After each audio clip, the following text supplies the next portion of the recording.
বলে দেখতে পারিস। পুলিশের সঙ্গে আমি আবার সবকিছু বললাম। তারা চেয়ারম্যান সাহেবের কাছে খবর দিতে বলে দিল। আমি চেয়ারম্যানকে কল দিলাম, মনির ভাইয়ের কাছ থেকে নাম্বার নিলাম। চেয়ারম্যান সাহেব কিছুক্ষণ পর আমাদের বাড়িতে এলেন। তারপর আমি তাকে বললাম যে মা বাবার লাশ ময়না তদন্তের দরকার নেই। তিনি বললেন যে তাহলে এমপির সঙ্গে যোগাযোগ করবেন এবং তিনি থানায় বলে দেবেন। মানসিকতার এতটা খারাপ অবস্থা, তবুও অনেক ঝামেলার মাধ্যমে মা বাবার লাশ ময়না তদন্তের হাত থেকে রক্ষা করলাম। কিন্তু মনের মধ্যে সেই একটা প্রশ্ন ঘুরছে, বাবা এমনটা কেন করলো? মাগরিবের কিছুক্ষণ আগেই মা বাবার দাফন করা শেষ হয়ে গেল। বাড়ি থেকে বের হব, পথে গেটের কাছে রাস্তার পাশেই ডান হাতে একটু ফাঁকা জমি আছে। বছর খানেক আগে একদিন সেখানে কিছু সুপারি গাছের চারা রোপণ করার সময় মা আমার সঙ্গে বলেছিল, তোর বাবা আর আমি মারা গেলে আমাদেরকে এখানে কবর দিস লিমন। আমরা তো মানুষ বেশি নয়, তুই বাড়ি থেকে বের হবার সময় আমাদের কবরে সালাম দিয়ে বের হতে পারবি। আবার যখন বাড়িতে ফিরবি তখনও আমাদের সালাম দিয়ে বাড়িতে প্রবেশ করবি। রাস্তা দিয়ে যখন মসজিদের ইমাম কিংবা কোনো ভালো লোক হেঁটে যাবে তখন আমাদের জন্য দোয়া করবে। আমি সেদিন হেসেছিলাম, কারণ আমার বিশ্বাস ছিল আমার মা বাবা এখনো অনেকদিন বাঁচবে। আসলে পৃথিবীর প্রতিটি মায়ের সন্তানেরাই চায় তাদের মা বাবা চিরকাল বেঁচে থাকুক। মা বাবাকে সেখানেই কবর দিলাম। এখন আর চোখ দিয়ে পানি বের হচ্ছে না। দাফন কাজ শেষ করে সবাই চলে গেছে, শুধু আশেপাশের কিছু মানুষ আছে। মনির ভাই বরাবরই আমার কাছে বসে কান্না করছে। বাবা তাকে খুব পছন্দ করত। পাশের ঘরের প্রতিবেশী এক চাচি আমাকে মাথায় তেল দিয়ে দিল, কপালে আর মুখে হাত দিয়ে আদর করে বলল, এভাবে ওরা চলে যাবে তা কখনো ভাবিনি। যা হবার হয়ে গেছে, মনকে শক্ত কর, আমরা তো আছি। সারা দিনে মোবাইল বের করার সুযোগ হয়নি। সেই যে সকালবেলা পকেটে রেখেছি সেইভাবেই পকেটে পড়ে আছে। বের করে দেখি মোবাইল বন্ধ হয়ে গেছে। চালু করতে গিয়ে দেখি চার্জ আছে। তাহলে মনে হয় চাপ লেগে বন্ধ হয়েছে, কারণ মোবাইলের ব্যাটারি একটু লুজ, তাই মাঝে মাঝে ধাক্কা লেগে বন্ধ হয়ে যায়। কাগজ দিয়ে জাম করে রাখি। মোবাইল চালু করলাম, তারপর কল লিস্টে গিয়ে বাবার নাম্বারের দিকে তাকিয়ে রইলাম। গতকাল রাতেও এমন সময় খাবার খেয়ে কল দিয়ে কথা বলেছিলাম। মাত্র 24 ঘন্টা। ইস! হঠাৎ করে চোখ গেল উপরে মেসেজের চিহ্নের উপর। মেসেজ অপশনে গিয়ে দেখি অনেকগুলো মেসেজ। সচরাচর সিম কোম্পানির অজস্র অপ্রয়োজনীয় মেসেজের জন্য এখন মেসেজ চেক না করে ডিলিট করতাম, কিন্তু সেগুলোর মধ্যে বাবার নাম্বার দিয়ে একটা মেসেজ দেখে অবাক হলাম। গতকাল রাত 2:53 মেসেজ এসেছে, আর বাবা আমাকে কল করেছিল রাত 3:09। মেসেজ পড়ে আমার হাত কাঁপছে। লেখা আছে, তোকে বাঁচাতে গিয়ে তোর মাকে খুন করলাম এইমাত্র। 25 বছরের সংসার জীবনে যাকে আমি কখনো একটা চড়ও মারিনি, তাকেই একটু আগেই নিজের হাতে জবাই করেছি। এখন আমার নিজের গলায় কাটবো। ওরা সবাই এখন আমার চারিদিক দাঁড়িয়ে আছে। তোকে কল দিয়ে বাড়িতে আসার জন্য আমাকে বলেছে। আমি সেই ফাঁকে তোকে কল না দিয়ে আগে মেসেজ দিচ্ছি। ওদের বলেছি যে নাম্বার খুঁজে পাচ্ছি না, তোকে কল দিয়ে আমি হয়তো নিরুপায় হয়ে বাড়িতে আসতে বলবো, কিন্তু খবরদার তুই আসবি না। কারা এসব করছে সেটা তোর জানার দরকার নেই, কিন্তু তুই আর কোনোদিন গ্রামের বাড়িতে আসবি না বাবা, না হলে ওরা তোকে খুন করে ফেলবে। আমি চাই না যে আমাদের মৃত্যুর জন্য তুই প্রতিশোধ নিস, তাই সেই খুনিদের নাম বললাম না। আমি আর তোর মা তোর জন্য জীবন দিয়ে গেলাম। আমাদের স্বপ্ন ছিল তুই অনেক বড় হবি রে। আমাদের স্বপ্ন পূরণ করিস বাবা। আকাশে বসে যেন তোকে দেখে আমি আর তোর মা হাসতে পারি। বাবার মেসেজ দেখে শরীর কাঁপছে। আমি তো এই মেসেজ গতকাল দেখিনি। বাবা আমাকে গ্রামের বাড়িতে আসতে নিষেধ করেছে, কিন্তু আমি তো না জেনে চলে এসেছি। তাহলে কি আমাকে এখন তারা খুন করবে? কিন্তু কারা খুন করবে? শেষ রাতের দিকে আমাদের ঘরে আগুন লাগিয়ে দেয় শত্রুরা। আমার 3জন তখন ঘুমাচ্ছিলাম। ঠিক তখনই তৌহিদ আগুন আগুন বলে চিৎকার করতে লাগলো। আচ্ছা, আরেকটু খুলে বলি। তৌহিদ ও পারভেজ দুজনেই মেসেজ পড়ে চমকে গেল। তৌহিদ আস্তে করে কানে কানে বলল, এই কথা কাউকে কিছু বলিস না, কারণ এখন তোর আশেপাশের সবাইকে শত্রু মনে করতে হবে। মনিরুল ভাইদের বাড়ি থেকে রাতের খাবার রান্না করে পাঠানো হয়েছে। তৌহিদ ও পারভেজ সেই খাবার খেয়েছে। আমাকেও তৌহিদ নিজের হাতে ভাত মেখে 2 লোকমা খাইয়ে দিল। সমস্ত ঘরের মধ্যে মা বাবার স্মৃতি জড়িয়ে আছে। রাতের বেলা আমি তৌহিদ ও পারভেজ একসঙ্গে ঘুমালাম। মনির ভাই থাকতে চেয়েছিলেন, কিন্তু আমরা নিষেধ করেছি। রাত 10টার দিকে আমার স্কুলের শিক্ষক এসেছিলেন দেখা করতে। অনেক কিছু উপদেশ দিয়ে 25-30 মিনিট পরে বিদায় নিয়ে চলে গেলেন। কারা হতে পারে সেই খুনের আসামি? আমাকে মারার জন্য কেন তাদের পরিকল্পনা? বাবা কেন আমাকে এসব থেকে আলাদা হতে বলল? লিমন, তুই ঘুমানোর চেষ্টা কর বন্ধু। আমি আর তুই জেগে আছি। যদি সত্যিই কেউ তোদের শত্রু থাকে তাহলে অবশ্যই হামলা করতে পারে। কিন্তু কেন করবে এমন? আমার তো কোনো শত্রু নেই। আর তাছাড়া আমরা কারো ক্ষতি করিনি কোনোদিন। দোস্ত, আজকাল ভালো মানুষদের ধ্বংস করার জন্য পৃথিবীতে অনেক খারাপ মানুষ আছে রে। নিশ্চয়ই এখানে অনেক বড় কিছু ঘটনা আছে, তাই সেটা আমাদের খুঁজে বের করতে হবে। কিন্তু বাবা তো আমাকে গ্রামে আসতে নিষেধ করেছে। তাহলে কি বাবার শেষ অনুরোধ রাখতে পারবো না? তুই নিজে গ্রাম ত্যাগ করবি, কিন্তু গোয়েন্দা বা সিআইডি মোতায়েন করতে হবে। তারা অবশ্যই এই রহস্যের উন্মোচন করতে সক্ষম হবে। তখন সবকিছু পরিষ্কার হবে। এরপরই আমরা চুপচাপ শুয়ে রইলাম। বাইরে ও ঘরের মধ্যে বৈদ্যুতিক বাতি জ্বলছে। মা বাবার কত স্মৃতি মনে পড়ে যাচ্ছে। চোখ বেয়ে অজান্তেই অগোচরে পানি বের হয়ে আসছে। এইভাবেই কখন চোখ বন্ধ করে ছিলাম জানি না। কিন্তু হঠাৎ করে তৌহিদের মুখে আগুন আগুন চিৎকার শুনে খুব ভয় পেয়ে বিছানায় বসলাম। দোস্ত, তাড়াতাড়ি হতে হবে, নাইলে সবাই আগুনে পুড়ে মারা যাবে। কিন্তু আমরা যখন দরজা খুলে বের হতে যাব, তখন দেখি দরজা বাহির থেকে বন্ধ করা। 3টা দরজা দিয়ে বাহির হওয়া যায়, কিন্তু সবগুলোই বাহির থেকে বন্ধ করে রাখা হয়েছে। গতকাল যেই পিছনের দরজা ভেঙে মনির ভাই প্রবেশ করেছিল, সেটা আজকে একদম ভালো করে পেরেক ঠুকে বন্ধ করে দিয়েছি। কিছু বাকি 2টি দরজা কারা বন্ধ করলো? আমাকে যারা খুন করতে চায় তারা কি এসব করছে? পশ্চিমে একটা নড়বড়ে জানালা ছিল, সেটাই এক ধাক্কা দিয়ে ভেঙে দিল পারভেজ। তারপর আমি, পারভেজ ও তৌহিদ বেরিয়ে গেলাম। আগুন সেই সময় প্রায় সমস্ত টিনের চালে ছড়িয়ে গেছে। ইটের দেয়াল হলেও কাঠ আর টিনের চালের ছাউনি দিয়ে ঘেরা ঘরটা চোখের সামনে পড়ছে। তৌহিদ ও পারভেজ দুজনেই সামনের দরজা বাহির থেকে খুলে পারভেজের বাইক বের করলো। আরো কিছু জিনিসপত্র বের করতে চেয়েছিল, কিন্তু পরিস্থিতি খুবই অস্বাভাবিক। আবারও সেই চিৎকার চেঁচামেচি শুনে গভীর রাতে অনেকেই ছুটে এসেছে। পানি ঢেলে আগুন নিভে যাবে, তাই পানি নিয়ে ব্যস্ত অনেকে। আমি শুধু ঘরের সামনের আম গাছের গোড়ায় ঘাপটি মেরে বসে রইলাম। সকালবেলা পুলিশ এসেছে, আবার চেয়ারম্যান সাহেব নিজেও উপস্থিত হয়েছেন। কিন্তু মা বাবার স্মৃতি বিজড়িত ঘরটা দাঁড়িয়ে আছে পোড়া এক বীভৎস রূপ ধরে। আপনারা তখন কোথায় ছিলেন? আগুনের ঘটনা প্রথম কে দেখে? জি স্যার, আমি প্রথমে দেখতে পেয়েছি। আমার কান খুব পাতলা, ঘুমের মধ্যে পাতা নড়া শব্দটাও কানে আসে। আমি যখন শুনি যে টিন পড়ছে আর স্ক্রু একটা একটা করে পটপট করে ছুটছে, তখন চিৎকার করেছি। আপনারা বাইরে বের হওয়ার পর কেউ কি তখন এখানে ছিল বা আক্রমণ করতে চেয়েছিল? না স্যার, তেমন কিছু নয়। আমরা তো এখানে সম্পূর্ণ ফাঁকা দেখেছি। আচ্ছা লিমন সাহেব, আপনার মা বাবার সঙ্গে কারো শত্রুতা ছিল? যেহেতু এখন একটা আক্রমণ হয়েছে, তাও আমরা কিছু শত্রুদের সন্দেহ করি। তেমন কোনো শত্রু নেই যারা খুন করবে। আমরা সবসময় ঝামেলা এড়িয়ে চলতাম। জমি জমা নিয়ে কারো সঙ্গে কোনো বিবাদ ছিল? নিজেদের মধ্যে বংশগত ব্যাপারে? দলিল চাচার সঙ্গে পূর্বপাড়ায় একটা রাস্তার পাশের জমি নিয়ে মামলা চলে। তবে বাবা সপ্তাহখানেক আগে বলছিল যে জলিল চাচা নাকি আমাদের জমি ফিরিয়ে দিতে রাজি হয়েছে। এমন তো হতে পারে সেই জলিল পরিকল্পনা করে ইচ্ছে করেই জমি ছেড়েছে, কারণ মনে মনে একদম খুন করার ষড়যন্ত্র ছিল। আমি সেটা জানি না। আপনার কি ধারণা, আপনার মা বাবা দুজনে আত্মহত্যা করেছে নাকি খুন করা হয়েছে? হ্যাঁ স্যার, লিমনের বাবা আমাকে কল করার আগে একটা মেসেজ দিয়েছিল, কিন্তু সেই মেসেজ চেক করা হয় নাই বলে জানতাম না। তাকে কেউ খুব ভয় দেখিয়ে আত্মহত্যা করতে বাধ্য করেছে। ও মাই গড, বলেন কি? দারোগা সাহেব মেসেজটি জোরে জোরে পড়লেন। চেয়ারম্যান সাহেব গভীর চিন্তার মধ্যে হারিয়ে গেল, সেটা বোঝা যাচ্ছে। জলিল মিয়াকে ভালো করে জিজ্ঞেস করতে হবে বলে দারোগা সাহেব বাজারে চলে গেলেন। দুপুর পর্যন্ত অনেকেই আমাদের বাড়িতে ছিলেন। দুপুরে খাবার খেলাম প্রতিবেশী মনু আর কাকার বাড়িতে। কাকিমা রান্না করে ডেকেছিল, কিন্তু আমি যাইনি বলে পাঠিয়ে দিয়েছে। বিকেলের দিকে পারভেজ খুলনা চলে গেল, তবে আমাকে নিয়ে যাবার খুব চেষ্টা করেছে। তুই এখানে থাকলে কিন্তু অনেক বিপদে পড়বি লিমন। তার চেয়ে খুলনা বরং শহরে চল তাড়াতাড়ি, তাহলে সেখানে মোটামুটি নিরাপত্তা আছে।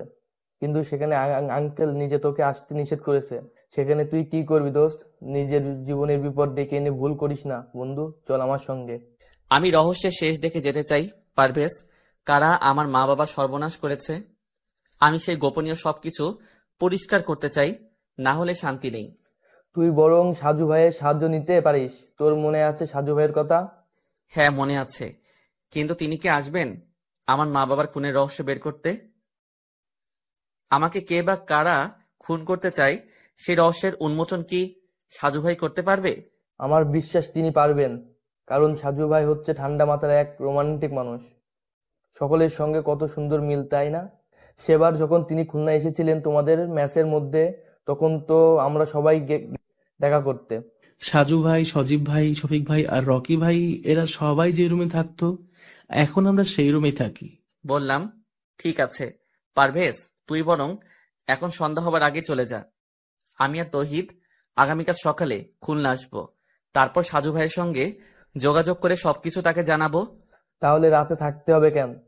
মনির ভাই বললেন যে আজকে নাকি রাতের বেলা তিনি কিছু জরুরি কাগজপত্র দেখাবেন, সবকিছু আমাদের জমি জমার বিষয়ে, আর সেই সঙ্গে কিছু গোপনীয় কথা জানাতে চায়।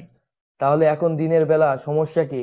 আমরা যে কতটা বিপদের মধ্যে তা কি সে জানে না? তাদের বাড়িতে সমস্যা হবে না পারভেজ, আর শুধু শুধু চিন্তা করিস না তো।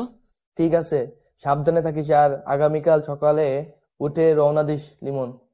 আচ্ছা ঠিক আছে। সন্ধ্যার খানিকটা আগে বাজারের মধ্যে গেলাম আমি আর তৌহিদ। কিছুক্ষণ দাঁড়িয়ে থাকার পর একদম কর্নারের হোটেলের মালিক শাহজাহান কাকা আমাকে ডাকলেন। আমি তার কাছে যেতেই তিনি আমাকে নিয়ে হোটেলের পিছনে গেলেন। তার সঙ্গে সঙ্গে আমিও গেলাম। তোমার মা বাবার ঘটনার জন্য সবাই স্তব্ধ হয়ে গেছে, তাই সান্ত্বনা দেওয়ার ভাষা জানা নেই। কিন্তু তোমাকে কিছু গোপনীয় কথা জানাতে চাই, মনোযোগ দিয়ে শুনবে, তবে আমার কথা কাউকে বলবে না। কি কথা শাহজাহান কাকা? তোমার জলিল চাচার সঙ্গে ওপারে যে জমি নিয়ে মামলা ছিল, সেটা কেন শেষ হয়েছে জানো? না তো। তোমার বাবা জলিল মিয়াকে ওই জমির জন্য টাকা দিয়েছে নতুন করে। কিন্তু ওটা তো আমাদের জমি, তাহলে কেন বাবা আবার টাকা দিবে? কারণ জমিটা নাকি তোমার খুব পছন্দের। তুমি নাকি সেখানে একটা পার্কের মতো মনোরম স্থান বানিয়ে বাগান করতে চাও। হ্যাঁ, কিন্তু তোমার বাবা আমাকে বলেছিলেন যে তোমার নাকি খুব ইচ্ছে ওখানে বাগান করবে, তাই তিনি অনেক চেষ্টা করেও জমিটা রক্ষা করতে চেয়েছে, কিন্তু নিজেই। জমির বিনিময়ে যদি জলিল চাচা টাকা নিয়ে থাকে, তাহলে আবার ঝামেলা কিসের? সেখানেই ঝামেলা লিমন। আমি তো হোটেলের মানুষ, তাই অনেক কিছু জানি। কারণ বাংলাদেশের মধ্যে হোটেল বা চায়ের দোকানে সবচেয়ে বেশি আলোচনা হয়, দলীয় বা বিরোধী দলীয় সকল পক্ষের কথা জানা যায়। সকালে এক গ্রুপ আর বিকেলে অন্য গ্রুপ। আপনি কি তেমন কিছু জানেন? না বাবা, তবে আমারও পরিবার আছে, তাই বেশি কিছু বলে বিপদে পড়তে চাই না। যতটুকু বললাম ততটুকু দিয়ে খুঁড়তে আরম্ভ করো। কিছু খুঁড়তে আরম্ভ করো, সাপ এমনিতেই বের হবে। এতটুকু লিখে একটু দম নিল লিমন। তারপর আবারও লিখতে আরম্ভ করলো। বাজার থেকে আমি, তৌহিদ আর মনিরুল ভাই ফিরে আসলাম। জলিল চাচার কথা কাউকে কিছু বলিনি এখনো। সাজু ভাই, আমি শুধু আপনার কাছে এগুলো জানিয়ে দিচ্ছি। বাড়িতে ফিরে এসে বারবার মনে হচ্ছে যে বিকেলে পারভেজের সঙ্গে চলে গেলে ভালো হতো। কারণ রাত যতই গভীর হচ্ছে ততই ভয় লাগছে। সবাই খাবার খেয়ে এখন ঘুমিয়ে আছে। রাত 11টা পেরিয়ে গেছে, আর গ্রামের বাড়িতে রাত 11টা মানে হচ্ছে অনেক রাত্রি। আমার কেন যেন মনে হচ্ছে আজকে রাতের মধ্যে আমারও কিছু একটা হয়ে যাবে। তেমন কোনো কারণ নেই, তবে বারবার সেটাই মনে হচ্ছে। হয়তো মনের ভয়, কিন্তু মনে হচ্ছে সেটা সত্যি। তাছাড়া ক্ষুদ্র একটা কারণ আছে। একটু আগে হঠাৎ করে জানালার পর্দার আড়ালে কাউকে দাঁড়িয়ে থাকতে দেখেছি। আমি আস্তে আস্তে জানালার কাছে গেলাম, আর তখন কারো পায়ের শব্দ দ্রুত সরে যেতে শুনতে পেলাম। তৌহিদকে সেই কথা বললাম, কিন্তু সে তেমন গুরুত্ব না দিয়ে ঘুমিয়ে আছে।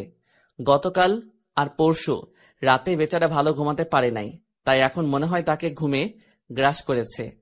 আমি অবশ্য চাইলে ঘুমাতে পারি না। তাছাড়া জানালার ঘটনাটা খুব ভাবাচ্ছে আমাকে, তাই যতক্ষণ সম্ভব জাগ্রত হয়ে থাকতে চাই। পরশু রাত 3টায় বাবার সেই কল করার পর থেকে যা যা ঘটেছে সবকিছু সাজিয়ে লিখে দিলাম সাজু ভাই। সত্যি বলছি, আমার খুব ভয় করছে। যদি রাতের মধ্যে বা যে কোনো সময় আমি খুন হয়ে যাই, তাহলে সেই খুন আর মা বাবার খুনের রহস্য বের করার দায়িত্ব আপনার। আপনার এক ছোট ভাই হয়ে সেই দায়িত্ব আপনাকে দিলাম। আশা করি আপনি আসবেন। আমার বন্ধু পারভেজ, তৌহিদ ও আমার নিজের নাম্বার দিয়ে রাখলাম। যদি তৌহিদও আমার নাম্বারে না পান তাহলে পারভেজের নাম্বারে কল দেবার অনুরোধ রইল। ইতি মোহাম্মদ লিমন, পিরোজপুর। গতকাল রাতে সাজু ভাইয়ের শরীর অসুস্থ ছিল, তাই তাড়াতাড়ি ঘুমিয়ে গেছিল, আর সকালবেলা অনেক দেরি করে ঘুম থেকে উঠেছে। তারপর ফ্রেশ হয়ে মোবাইলের মেসেঞ্জারে আসতে প্রায় দুপুর 12টা। অনেক পাঠক পাঠিকার মেসেজ এসে জমা হয়েছে। কেউ কেউ এখনো অ্যাক্টিভ, আবার অনেকে আনঅ্যাক্টিভ। সবগুলোর একটু সংক্ষিপ্ত রিপ্লাই করতে করতে হঠাৎ করে গতকাল রাত 12টার মেসেজ চোখে পড়ল। এমডি লিমন আইডি দিয়ে এত বড় একটা মেসেজ এসেছে, সম্পূর্ণ ঘটনা এখানে বর্ণনা করা। সে রাত 3টায় কল দিয়ে কথা বলা, শুরু থেকে গতকাল রাত পর্যন্ত ঘটে যাওয়া ঘটনার বর্ণনা। খুব মনোযোগ সহকারে সম্পূর্ণ ঘটনা পড়ল সাজু ভাই। তারপর বেশ কিছু সময় চোখ বন্ধ করে কিছু ভাবতে লাগলো। তৌহিদ ও লিমন দুজনের নাম্বার সত্যি সত্যি বন্ধ দেখাচ্ছে, তাই পারভেজের নাম্বারে কল দিল সাজু ভাই। বেলা তখন দুপুর 12টা 34। আসসালামু আলাইকুম, কে বলছেন? ওয়ালাইকুম আসসালাম, সাজু ভাই বলছি। তুমি কি লিমনের বন্ধু পারভেজ? জি ভাই, কেমন আছেন ভাইজান? আপনার কথা গতকাল রাতেও লিমনের সঙ্গে আলোচনা করেছি, কিন্তু আপনি নিজেই আজকে আমাকে কল দিলেন। ভাইজান, আমার বন্ধু খুব বিপদ, একটু সাহায্য করবেন? তোমার বন্ধু লিমন গতকাল রাতে আমাকে সম্পূর্ণ ঘটনা টেক্সট করেছে, কিন্তু আমি একটু অসুস্থ, তাই রাতে রিপ্লাই করতে পারিনি, আর সকালেও অনলাইনে ছিলাম না। তোমার বন্ধু লিমন কেমন আছে? ভাই, একটুও ভালো না। কেন? আজকে সকালে তো তৌহিদ আর লিমন শহরে যাবার কথা, যায়নি? না ভাই, গতকাল রাতে ওদের দুইজনকে কারা যেন গায়েব করে দিছে। সরাসরি খুন করিনি, কিন্তু ধরে নিয়ে গেছে। দরজা ভিতর থেকে বন্ধ করা আছে, কিন্তু সেই বাড়িটা মাটি দিয়ে উঁচু করে তার উপর কাঠ দিয়ে নির্মাণ করা, তাই কাঠের নিচ থেকে মাটি খুঁড়ে রুমে ঢুকেছে। মাটি খোঁড়ার চিহ্ন এখনো পড়ে আছে, কিন্তু ওদের কোথাও খুঁজে পাওয়া যাচ্ছে না। তাহলে কি সেই মনিরুল লোকটার মধ্যে কোনো গন্ডগোল আছে?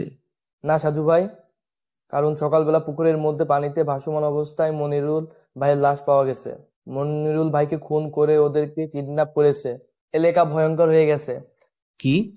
লিমনের মা বাবা দুইজনের কবরের মাঝখানে একটা কাগজ পাওয়া গেছে, সেই কাগজে লেখা আছে, সরি আব্বাজান। কেউ ভাবছে লিমন আর তৌহিদ খুন করে এখান থেকে পালিয়ে গেছে, আবার কেউ বলছে তাহলে ওভাবে দরজা না খুলে মাটি খুঁড়ে বের হব, তো উপযুক্ত কারণ পাচ্ছি না। কিন্তু সকল মানুষের কথা কানে না নিয়ে সরাসরি গিয়ে সাজু দেখতে যাচ্ছে। সাজুদের গ্রামের বাড়ি বাগেরহাট। যেহেতু তাদের পাশের জেলা হচ্ছে পিরোজপুর, তাই সরাসরি সে আগে বাড়িতে যাবে। তারপর সেখান থেকে নিজস্ব বাইক নিয়ে পিরোজপুর যাওয়া যাবে। গুলিস্তান থেকে দোলা পরিবহনের লঞ্চ পারাপারের গাড়ির টিকিট সংগ্রহ করলো। অনেকদিন পর সে গ্রামের বাড়িতে যাচ্ছে। দাদা দাদির সঙ্গে কতদিন তার দেখা হয় না। যেহেতু লঞ্চ পারাপারের গাড়ি, তাই ফেরির মধ্যে অপেক্ষা করার ঝামেলা নেই। কবে যে স্বপ্নে সেই পদ্মা সেতু নির্মাণ কাজ শেষ হবে। গ্রামের মধ্যে এখন এক অস্থিরতা তৈরি হয়ে গেছে, যেটা কল্পনার মধ্যে ছিল না।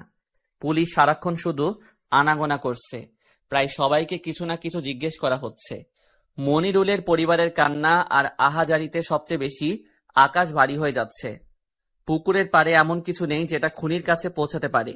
দারোগা সাহেব যখন সাজুর কথা শুনলেন, তখন একটু ভ্রু কুঁচকে যেন কিছু ভাবলেন। সাজু যখন লিমনদের গ্রামের মধ্যে প্রবেশ করলো, তখন সন্ধ্যা হয়ে গেছে। বাড়িতে ফিরে কোনো রকমে ফ্রেশ হয়ে বাইক নিয়ে চলে এসেছে। সাজু স্থানীয় বাজারে এসে পারভেজকে কল দিল। পারভেজ তখন বাজারেই ছিল। বাজারের এক পাশে বিশাল জটলা, সেখানে সবাই ঘিরে আছে এবং পুলিশও দেখা যাচ্ছে। সাজু সেখানে এগিয়ে গিয়ে পারভেজের সঙ্গে সরাসরি হাত মিলিয়ে নিল। তারপর যখন জানতে পারল যে তৌহিদ ফিরে এসেছে, তখন অবাক হয়ে নিজেই সেদিকে এগিয়ে গেল। প্রায় ঘন্টাখানেক পরে পুলিশ তৌহিদকে নিয়ে থানায় রওনা দিল। তার আগে সাজু ভাই একবার মনিরুল আর লিমনদের ঘর দেখে এসেছেন। সব মোটামুটি ঠিক আছে, কিন্তু মনিরুলদের বাড়িতে যে ঘরে লিমন আর তৌহিদ ছিল, সেখানে মাটি খুঁড়ে বের হবার স্থান দেখে প্রশ্ন জাগলো। তখন সে বুঝতে পারছে যে সবগুলো প্রশ্নের উত্তর তৌহিদের কাছে পাওয়া যাবে। পুলিশের সঙ্গে সঙ্গে সাজুও গিয়েছে থানায়, কারণ পুলিশ বলছে যা কিছু জিজ্ঞেস করার সব থানায় গিয়ে করবে। লিমন এখন কোন জায়গায় আছে? আর সেদিন রাতে তোমরা কিভাবে কি করেছো? তৌহিদ আস্তে আস্তে বলল, সাজু ভাই, আমি এখন জানি না লিমন কোথায়, কারণ আমাকে ওরা ফিরোজপুরের অফিস মোড়ে এসে নামিয়ে দিয়ে চলে গেছে। তারপর সেখান থেকে আমি একা এসেছি এখানে। লিমনের মধ্যে পশু ভর করেছে, ও কাউকে ছাড়বে না। মনিরকে কে খুন করেছে? লিমন তুমি তখন কোথায় ছিলে? আমাকে আরো দুটো লোক ধরে রেখেছিল। মানে কি? সেখানে আবার আরো দুটো লোক কিভাবে এসেছে? আমি জানি না। তুমি আর লিমন যে ঘরে ছিলে সেই ঘরের মধ্যে মাটির শীট কেটেছে কে? আমি সেখানে গিয়ে স্পষ্ট বুঝতে পারছি যে ভেতর থেকে মাটি খুঁড়ে বের হয়েছে তোমরা। হ্যাঁ সাজু ভাই, লিমন নিজে মাটি খুঁড়ে বের হবার অবস্থা করেছে। আমার এমনিতেই কান পাতলা, তাই যখন ধূপধাপ শব্দ হলো তখন তাকিয়ে দেখি লিমন মাটি কাটছে। কিভাবে দেখলে? হ্যাঁ ঠিক তাই। আমি বিছানা থেকে নেমে তখন বললাম, কিরে লিমন, কি হয়েছে? লিমন তখন আমাকে চুপ করতে বলল, তারপর জানলা দিয়ে বাইরে তাকাতে বলছে। আমি তাকিয়ে দেখি যে সম্মুখে পুকুর পাড়ে কারা যেন দাঁড়িয়ে আছে। তাদের একজন হাতে সিগারেট ছিল, আর সেই সিগারেটের আগুন ওঠানামা করছে, তবে সামান্য আস্তে আস্তে কথাও কানে বাজছিল। তারপর? আমরা সেখান থেকে গর্ত নিয়ে আস্তে আস্তে করে বের হলাম, দরজা খুলে বের হলে না কেন? কারণ দরজা বাইরে থেকে বন্ধ ছিল। তাহলে কি মনির? হ্যাঁ, লিমন সেজন্যই বাইরে গেছে এবং আমি তার সঙ্গে ছিলাম। কিন্তু সবচেয়ে বেশি অবাক হলাম কারণ দুটো লোক লিমনের পরিচিত। তারা তখন মনিরকে হাত পা আর মুখ বেঁধে দাঁড়িয়ে আছে। লিমন সেখান গিয়ে ওদের একজনের হাত থেকে একটা বড় ছুরি নিয়ে মনিরুল ভাইয়ের গলা কেটে দিল। কি বলছো তুমি? এতটা সহজ? আর লিমনের সঙ্গে তাদের কিসের সম্পর্ক? আমি জানি না। আমি এতটা হতভম্ব হয়ে গেছি যে সেখানে অজ্ঞান হয়ে মাথা ঘুরে পড়লাম। আর তারপর যখন হুঁশ হয়েছে তখন আমি একটা টিন দিয়ে ছাউনি করা ঘরের মধ্যে বন্দি। লিমন সেখানে ছিল না? না, তবে আরেকটা লোক এসেছিল কিছুক্ষণ পরে, আর তিনি বলেছেন যে আমাকে নাকি তারা পাঠিয়ে দেবে, তবে শহরের মধ্যে ছেড়ে দেবে, কারণ গ্রামের মধ্যে নিয়ে গেলে প্রচুর ঝামেলা হতে পারে। লিমনের কথা জিজ্ঞেস করনি? হ্যাঁ, তারা বলল আমি লিমনের বন্ধু, তাই তারা আমাকে বাঁচাতে দিচ্ছে, না হলে আমাকেও শেষ করে দিত। আমি যেন ফিরোজপুরে থেকে সরাসরি খুলনা শহরে চলে যাই আর কাউকে কিছু না বলি। যদি কিছু বলি তাহলে আমারও প্রচুর বিপদের মুখে পড়তে হবে। লিমন নাকি তার মা বাবার খুনি কে সেটা জানতে পেরেছে, তাই এক এক করে সবাইকে হত্যা করতে চায়ও। আর যেহেতু তার বাবা তাকে এসব খুনোখুনি করতে নিষেধ করেছে, তাই সরি আব্বাজান ব্যবহার করবে। কিছুটা বুঝতে পারছি, কিন্তু এখনো অনেক কিছু জানার বাকি। তবে লিমনের সঙ্গে যোগাযোগ করা আমার খুব দরকার। যিনি আমাকে এখানে আসার জন্য অনুরোধ করছে সে নিজেই এখন। আমি এসব বলতে চাই নাই, কিন্তু গ্রামের সবাই আর পুলিশ আমাকেও সন্দেহ করেছে, তাই এখন বাধ্য হয়ে বলছি। ঠিক আছে, তুমি আপাতত পুলিশের হেফাজতে থাকো, তারপর দেখি কি করা যায়। আচ্ছা ঠিক আছে সাজু ভাই, কিন্তু লিমন যে এভাবে পরিবর্তন হবে কখনো ভাবিনি। মাত্র কিছু সময়ের মধ্যে কিভাবে কি হয়ে গেল, আর তার সঙ্গে লোক দুটো যুক্ত আছে, কি ভয়ঙ্কর। থানা থেকে বের হয়ে সাজু নিজের এলাকায় চলে এসেছে।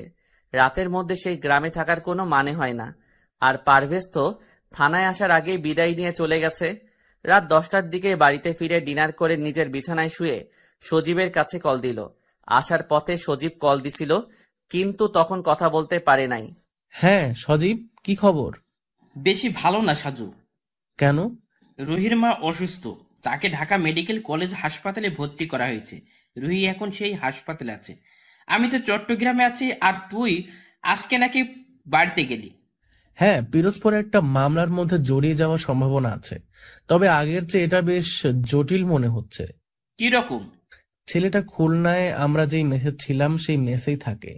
ওর মা বাবা দুজনেই যে কোনো অদৃশ্য কারণে আত্মহত্যা করেছে, কিন্তু সেগুলোর পেছনে একটা চক্র কাজ করছে। তাদের সন্দেহ করে এখন ওই ছেলে খুন করা শুরু করেছে। বেশি জটিল সমস্যা। হ্যাঁ, আর একা একা ভালো লাগে না। রকি বা তুই যে কোনো একজন সঙ্গী হলে ভালো হতো। তাহলে ছুটি নিয়ে আসবো নাকি? যদি পারিস তবে বেশ ভালো হবে। ঠিক আছে, কালকে অফিসে গিয়ে দেখি। অনেক ধন্যবাদ বন্ধু। আচ্ছা, তুই একটু সময় করে রুহির কাছে কল দিয়ে কথা বলিস। বেচারির বাবার তো তোর জন্য ফাঁসি হয়ে গেল, এখন তার মা অসুস্থ হয়ে গেছে, তাই খুব কান্না করছে। আচ্ছা ঠিক আছে। 3-4 দিন ধরে শরীরে হালকা জ্বর, গতকাল রাতে, তাই তাড়াতাড়ি ঘুমিয়েছিল। আজকে ভ্রমণ করে আরো বেশি ক্লান্ত লাগছে, তাই বিছানায় শুয়ে একটু পরেই ঘুমিয়ে গেল সাজুভাই। সকালবেলা 10:30টার দিকে ঘুম ভেঙে গেল, তাও আবার দাদির ডাকাডাকিতে। দাদির কাছে জানতে পারল যে কে যেন তার সঙ্গে দেখা করতে এসেছে। বাহিরে এসে সাজু তাকে চিনতে পারছে না, তবে লোকটা বেশ বয়স্ক। বসে বসে তারা দাদার সঙ্গে গল্প করছে। সাজু মনে মনে ভাবলো, দাদা আবার নতুন করে বিয়ে দেবে নাকি। আসসালামু আলাইকুম। ওয়ালাইকুম আসসালাম। কেমন আছেন আপনি? জি আলহামদুলিল্লাহ। আপনি কেমন আছেন? আর আপনি কিন্তু আমার দাদার বয়সী, তাই নাতি হিসেবে তুমি করে বললে খুশি হব। ঠিক আছে, তাই হবে। আমি লিমনের নানা, তাই সম্পর্কে ঠিকই আছে। কোন লিমন? যার মা বাবা দুজনই খুন হয়েছে, আর লিমন নিজে এখন কোথায় আছে কেউ জানে না। আপনি তার নানা? হ্যাঁ, তবে আপন নানা নয়, ওরা মায়ের সম্পর্কে চাচা হই আমি।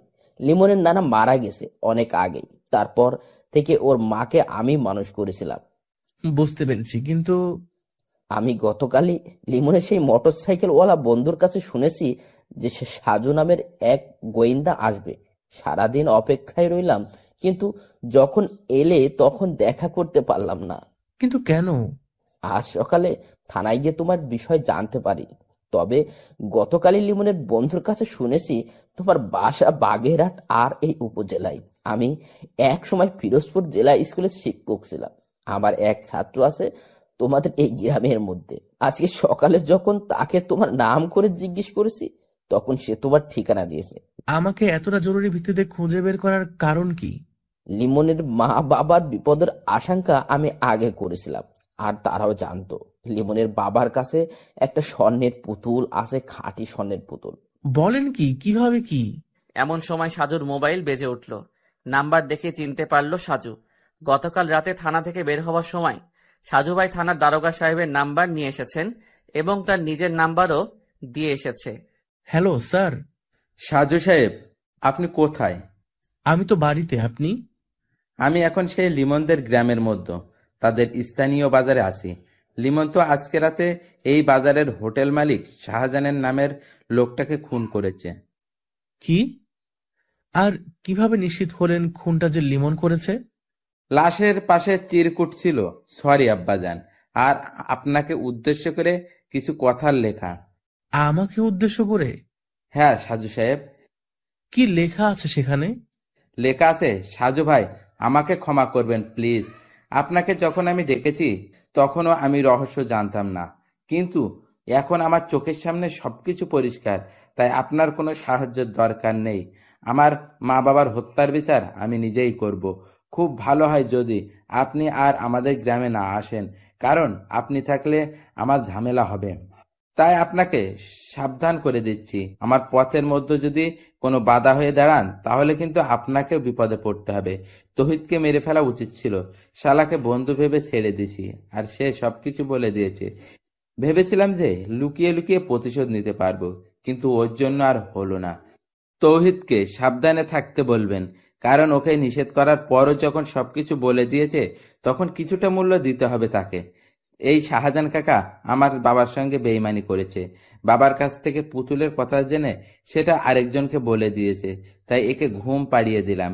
এখনো অনেক কিছু ঘটনার বাকি আছে, তবে খেলাটা আমি খেলতে চাই। দারোগা সাহেব, আমার মনে হচ্ছে যে লিমন এগুলো করছে না। আপনি কি লিমনের বন্ধু তৌহিদকে ছেড়ে দিয়েছেন নাকি আপনার হেফাজতে আছে? আমার কাছে আছে। তাকে আটকে রাখুন। নিশ্চয়ই তৌহিদ কোনো কিছু লুকাচ্ছে, কারণ একটা অদৃশ্য মেঘ চোখের সামনে ঘুরছে। দেখুন, সেটা হয়তো সম্ভব না। উপর মহল থেকে সকালবেলা কল এসেছে, তাই তৌহিদকে ছেড়ে দিতে হবে। মানে তৌহিদের উপরে লোক আছে? হ্যাঁ, তার এক আঙ্কেলের সঙ্গে এমপি সাহেবের খুব ভালো সম্পর্ক আছে, তাই এমপি সাহেবের সুপারিশে ছাড়তে হবে। নিশ্চয়ই কোনো ঝামেলা আছে, না হলে তো এমন ছোট্ট বিষয় নিয়ে এমপি সাহেবের মাথা ব্যথা হবার কোনো কারণ নেই। আর একটি কথা সাজু সাহেব, জি বলেন। আপনাকে আর এই মামলার বিষয়ে এদিকে আসতে হবে না। আমরা সবাই লিমনকে ধরার চেষ্টা করছি। কিন্তু কেন? এখানে কোনো রহস্য নেই। সকালবেলা আমরা অর্ডার পেয়েছি যে লিমনকে যে কোনো মূল্য ধরে ফেলতে হবে, কারণ নিজের মা বাবার জন্য সে এখন হিংস্র মরিয়া হয়ে গেছে। সেই জন্য তাকে এই মুহূর্তে থামানো দরকার। আপনি কি লিমনের বাবার কাছে একটা পুতুল ছিল সেই বিষয়ে কিছু জানেন? কিসের পুতুল? স্বর্ণের পুতুল। না, জানতাম না, কিন্তু লিমনের চিঠিতে পুতুলের কথা উল্লেখ করা হয়েছে। ঘটনা কি? আমিও সঠিক জানি না, তবে সত্যি সত্যি যদি লিমনের বাবার কাছে সেই স্বর্ণের পুতুল থাকে তাহলে সেটা তিনি কোথায় পেলেন সেটা আগে জানতে হবে আমাদের। তারপর সেই পুতুল এখন কোথায় আছে আর তার সঙ্গে লিমনের নিজের জীবনের কোনো বিপদ আছে কিনা সেটা বের করতে হবে। কিন্তু আপনাকে তো এখন এইসবের মধ্য থেকে দূরে থাকতে বলা হয়েছে। এটা অন্যায়। আমি আমার নিজের মতো কাজ করে যাব, সেখানে বেআইনিভাবে কেউ কিছু যদি বলে তবে মানবো কেন? সেটা আপনার ইচ্ছে, তবে আমাদের কাছ থেকে আপনি কোনো তথ্য বা সাহায্য পাবেন না। আপনাদের কাছ থেকে না পেতে পারি, কিন্তু যদি আপনার কাছে চাই? মানে? মানে হচ্ছে সমগ্র পুলিশের সাহায্য দরকার নেই, শুধু আপনার সহযোগিতা কামনা করছি। আশা করি আপনি আমাদের অনুরোধ রাখবেন, কারণ আপনার মধ্যে আমি সততা দেখেছি। হা হা হা হা, পুলিশের আবার সততা? আমি ব্যক্তিগতভাবে আপনার সঙ্গে যোগাযোগ রাখতে চাই এবং এই মামলার রহস্য বের করতে চাই। আমি চেষ্টা করব আপনাকে সাহায্য করতে, কিন্তু একটা পরামর্শ দেবে। এখানে অনেক বড় রাজনৈতিক নেতাদের দল জড়িত আছে, তারা কিন্তু যে কোনো সময় যে কোনো কিছু করতে পারে। আপনি নিজের জীবন ঝুঁকিতে না ফেললে আপনার জন্য মঙ্গল হবে। অনেক অনেক ধন্যবাদ স্যার। বুঝতে পারছি সাজু সাহেব। আচ্ছা, বাদ দেন তো এইসব কথা। আপনার যখন যা দরকার সবকিছু আমাকে বলবেন, আমি আপনাকে সাহায্য করতে আপ্রাণ চেষ্টা করব। মোবাইলে কথা বলা শেষ করে সাজু ভাই আবার বুড়ো লোকটার দিকে তাকিয়ে বলল, লিমন তো আরেকটা খুন করেছে, বাজারের সেই শাহজাহান নামের লোকটাকে। বলো কি? আমি বুঝতে পারছি না। আপনি কি আমাকে সেই পুতুলের রহস্যের কি কি কারণ আছে সেটা বলবেন? সেটা বলার জন্য আমি এসেছি। একটু তাড়াতাড়ি বলবেন প্লিজ। আমি খুব অসুস্থ, আমার বসতে কষ্ট হচ্ছে। ঠিক আছে, সংক্ষিপ্ত করে বলি। মাসখানেক হবে লিমনের বাবা সুন্দরবন গেছিল খাঁটি মধুর জন্য। সেখানে যারা সচরাচর জঙ্গল থেকে মধু সংগ্রহ করে তাদের কাছ থেকে খাঁটি মধু কেনার জন্য গেল। একটা লোক সঙ্গে আমাদের ফিরোজপুরে পরিচয় হয়েছে তার। তিনি এখানে মধু বিক্রি করতে এসেছিলেন, কিন্তু মধু বিক্রি যখন শেষ, ঠিক সেই সময় তার সঙ্গে দেখা হয়েছে লিমনের বাবার। তারপর সেই লোকটা বলেন যে তার বাড়িতে গেলে বা কিছুদিন পর সে আবার মধু নিয়ে আসবে। লিমনের বাবা তখন তার ফোন নাম্বার রেখে দিয়েছিল এবং নিজে গিয়ে মধু আনবে সেটাও জানিয়েছিল। তারপর যখন সেই লোকটার বাড়িতে গেল, তখনই সেই লোকটা বাচ্চা মেয়েটির হাতে একটা পুতুল দেখতে পায়। ফাজলামো করে সেই ওই বাচ্চার হাত দিয়ে পুতুলটা নিয়েছিল, কিন্তু সেটা ধরার পরে হাতের অনুভবে কেমন খটকা লাগলো।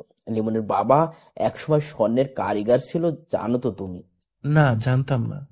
প্রায় 15 বছর সেই কারিগর ছিল, তাই সেই স্বর্ণের পুতুল ধরে কেমন যেন অনুভূত হচ্ছে। সে তখন ওই লোকটার কাছে জিজ্ঞাসা করে পুতুলটা কোথায় পেয়েছে তারা। লোকটা বলে যে তিনি নাকি জঙ্গলের মধ্যে পেয়েছেন, তারপর লুঙ্গির ভাঁজে নিয়ে এসে মেয়েকে দিয়েছেন। তখন সেই লোকটাকে বলে লিমনের বাবা পুতুলটা নিজের সঙ্গে করে নিয়ে আসে। তারপর ফিরোজপুর এসে নিজের পরিচিত পুরনো এক বন্ধুর কাছে গিয়ে সেটা পরীক্ষা করে, আর সেটাই ছিল তার চরম একটা ভুল।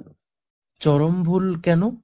কারণ সে যেহেতু কারিগর ছিল, তাই চাইলে নিজের ঘরে বসে পরীক্ষা পান, কিন্তু যখন প্রমাণিত হয়েছে যে ওটা খাঁটি স্বর্ণ, তখন তার সেই স্বর্ণকার বন্ধুর মনে শয়তানি আরম্ভ হয়ে গেল। কিরকম? এত বড় একটা স্বর্ণের পুতুল দেখে যে কেউ তো লোভে পড়তে পারে, স্বাভাবিক। তারপর? লিমনের বাবা তখন তার বন্ধুর কাছে সেই মধু বিক্রেতার কথা বলে দেয়। এটা ছিল তৃতীয় ভুল, কিন্তু বিশ্বস্ত বন্ধু তাই বলতে দ্বিধা করে নাই। সেই বন্ধু তখনই পরের দিন মধু বিক্রেতার কাছে চলে গেল, কারণ যেখানে ওটা পাওয়া গেছে সেখানে গিয়ে আরো সন্ধান করার জন্য। তারপর? মধু বিক্রেতা তখন কৌতূহলী হয়ে গেল আর বারবার কাহিনী জানতে চাইলো। তখনই তিনি সেই পুতুলটা যে স্বর্ণের পুতুল সেটা তাকে বলে দেয়। হায় আল্লাহ!